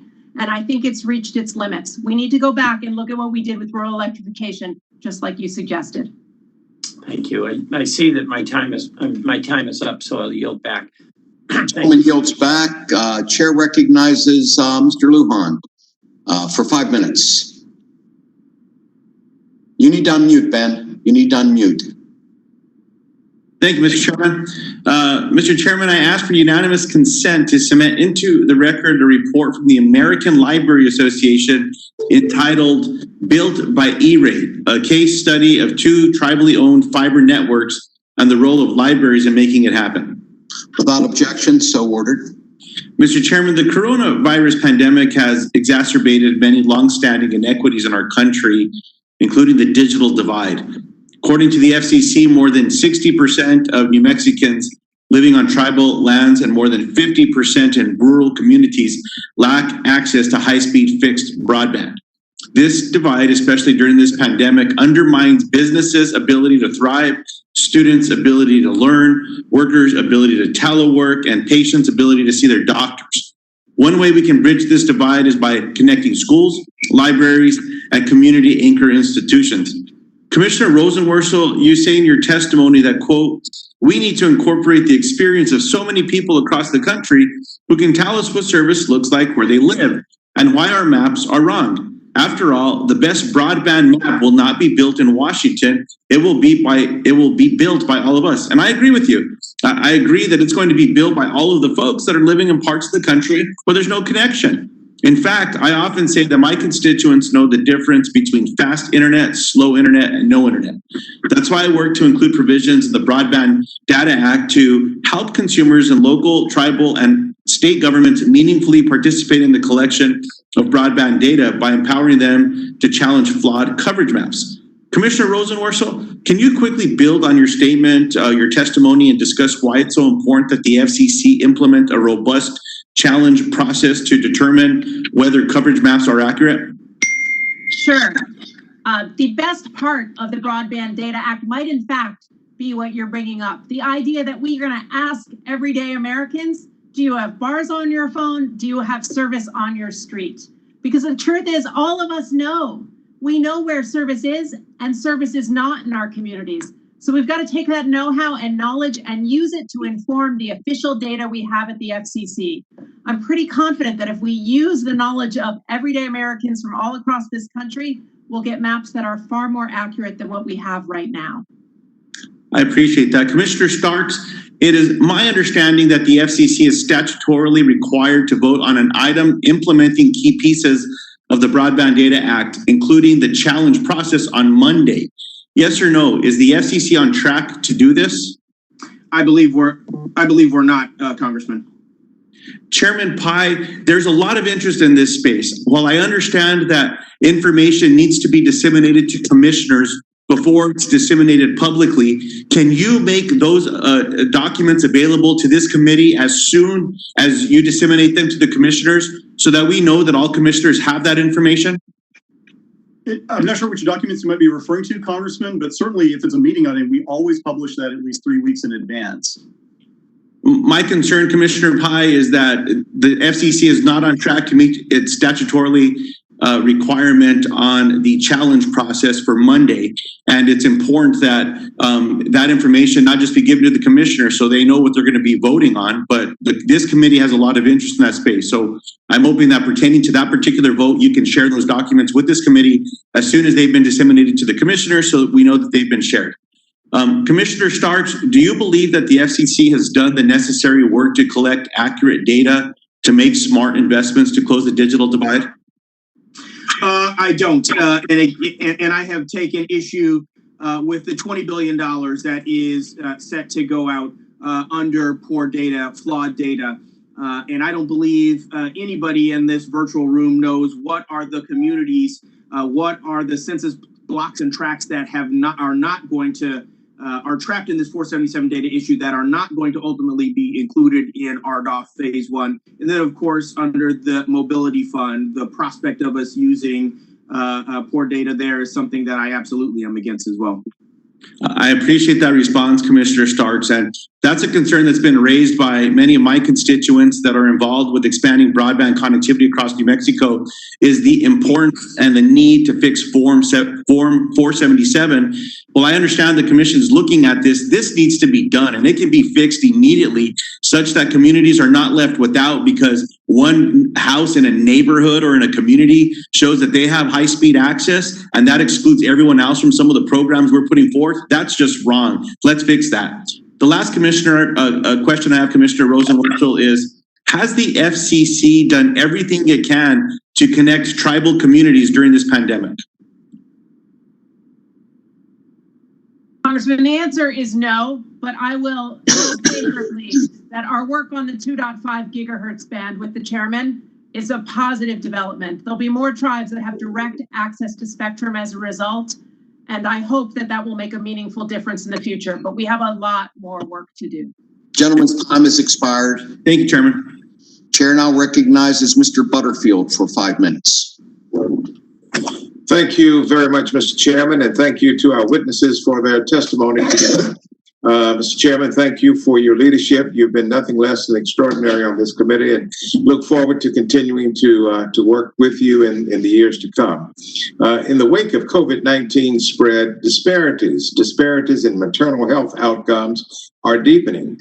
This is particularly true in rural communities like the one that I represent, and among expecting women of color who continue to suffer disproportionately high rates of maternal and infant mortality.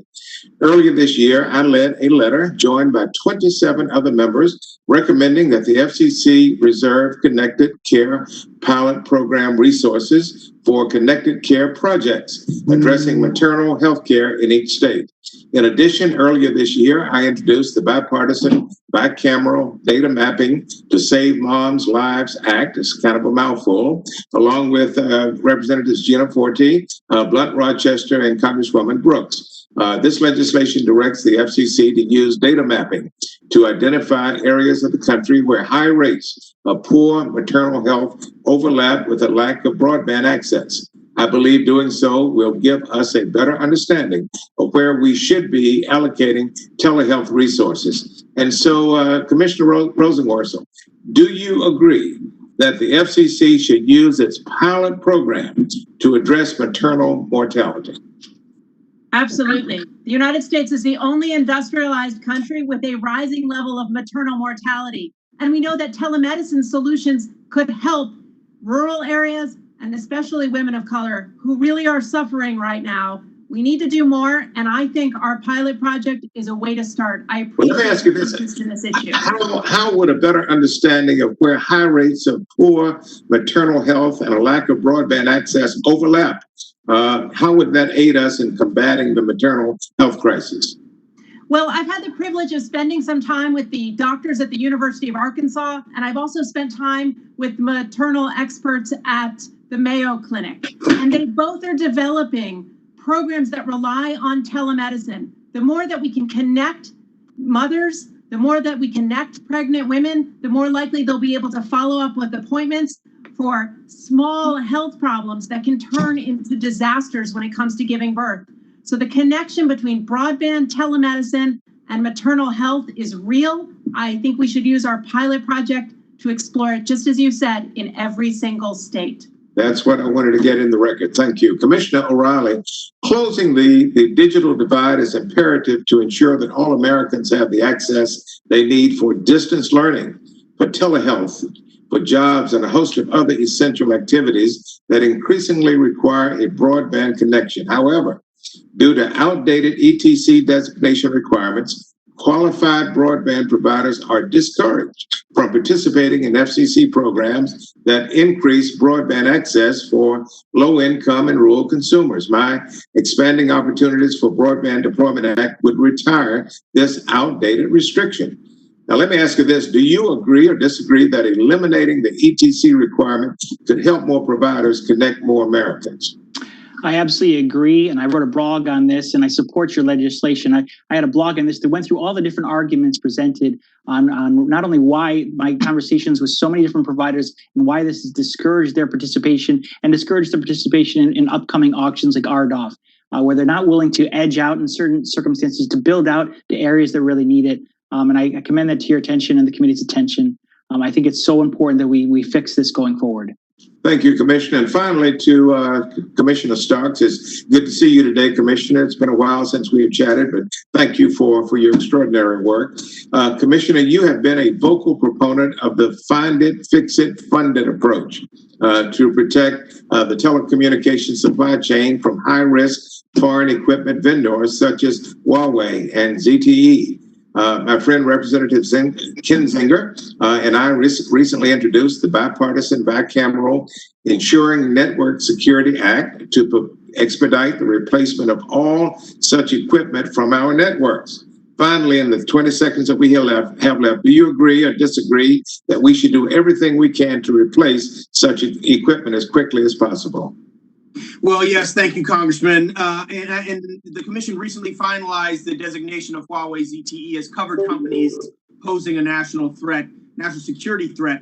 And so I agree, we need to fund it now, but dozens of small carriers have bought this equipment. We need to do everything as quickly and thoroughly to make sure that we remove this, including as we start to rip and replace. I have forwarded the idea that we should have folks where U.S. taxpayer money, USF money as well, is potentially going to rip and replace. We need to have them consider ORAN providers. Thank you. Gentlemen's time has expired. Chair now recognizes Ms. Clark for 5 minutes. Thank you, Mr. Chairman, for convening this FCC oversight hearing today. And thank you to all of the commissioners for joining us virtually. Today, I wish I had the time to discuss issues such as how, in the midst of a pandemic, the FCC plans to address the homework gap and the status of communication networks in Puerto Rico. However, given time constraints, I'll go directly into my line of questioning. The census. As you know, the Trump administration is seeking to close out the U.S. Census in a couple of weeks. This effort was recently blocked by a federal judge, but I'm very concerned about the effect of this shortened deadline in communities like mine, where only about half of the residents have responded so far. Many of these hard-to-count areas lack broadband access, falling on the wrong side of the digital divide. To illustrate, some of my constituents' only means to be connected is to utilize the Brooklyn Public Library's in-branch laptop loan program.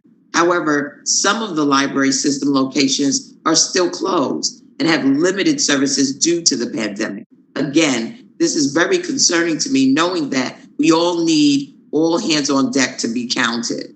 Commissioner Rosenworcel, how would an incomplete census count impact the business case to bring connectivity to these areas or impact the FCC's work on connectivity more generally?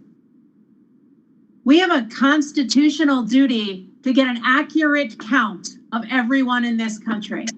And so the problem is that when we have citizenship questions or we're trying to shut it down early, we're impeding our ability to get an accurate count.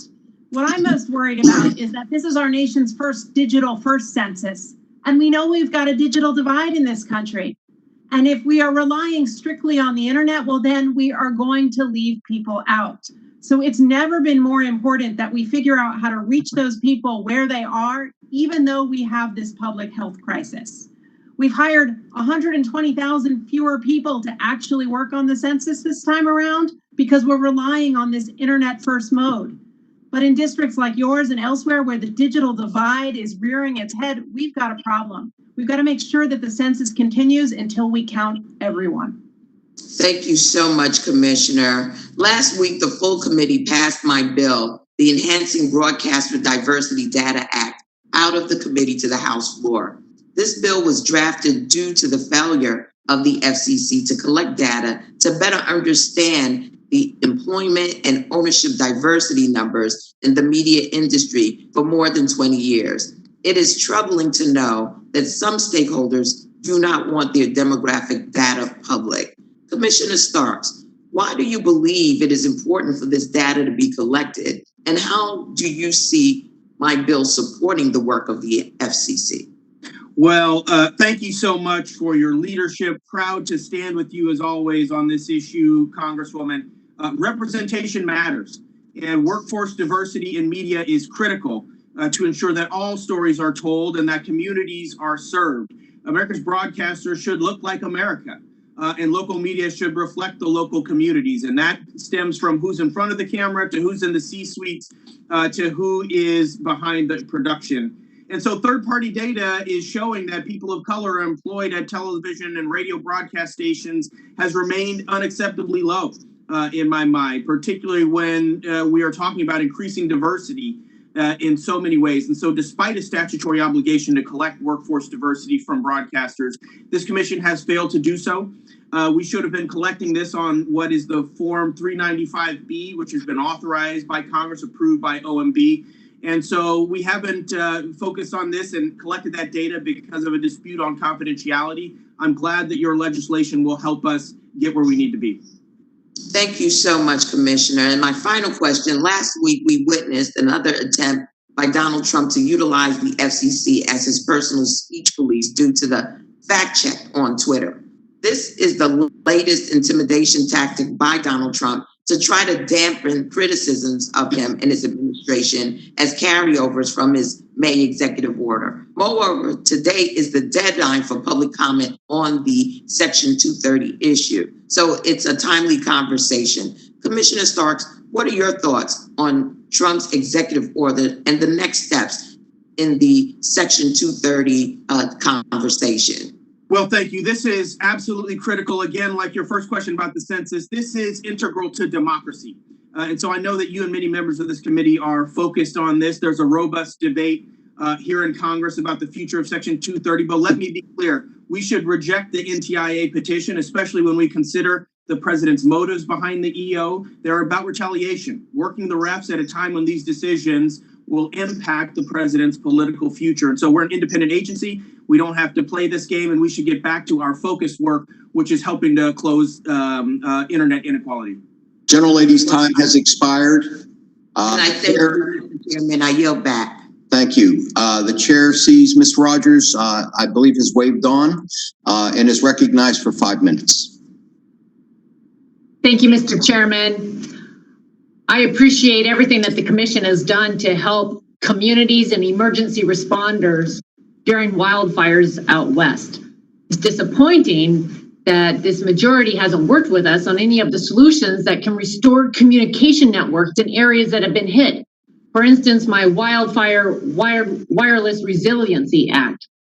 I'd also hope this committee would follow this commission's lead in setting effective spectrum policy this Congress. Greater transparency for federal spectrum holdings is necessary for policyholders to make informed decisions so scarce spectrum resources are used in the best way possible. Earlier this week, I introduced the Government Spectrum Valuation Act with Congresswoman Clark to assess the commercial value of federal spectrum. While I had hoped to focus my questioning on this bipartisan effort, the majority today has made clear that they are dead set on continuing their pursuit for a government takeover of the internet. Chairman Pai, since the beginning of your tenure as FCC chair, the majority has warned of an internet apocalypse if Obama's FCC 2015 Title II regulatory order was reversed. They've said investment in speeds would decrease and access would suffer. Clearly, this hysteria is not based in fact. Had these concerns come to fruition, our networks would have collapsed under the huge increase in demand during this pandemic. In reality, our networks have held up and even thrived during this unprecedented increase in demand. Meanwhile, networks in Europe, where they've embraced the socialist internet policies the Democrats champion here in Congress, have buckled under the added pressure. Chairman Pai, do you believe that your restoring internet freedom order is part why the U.S. networks were able to handle the increased network traffic?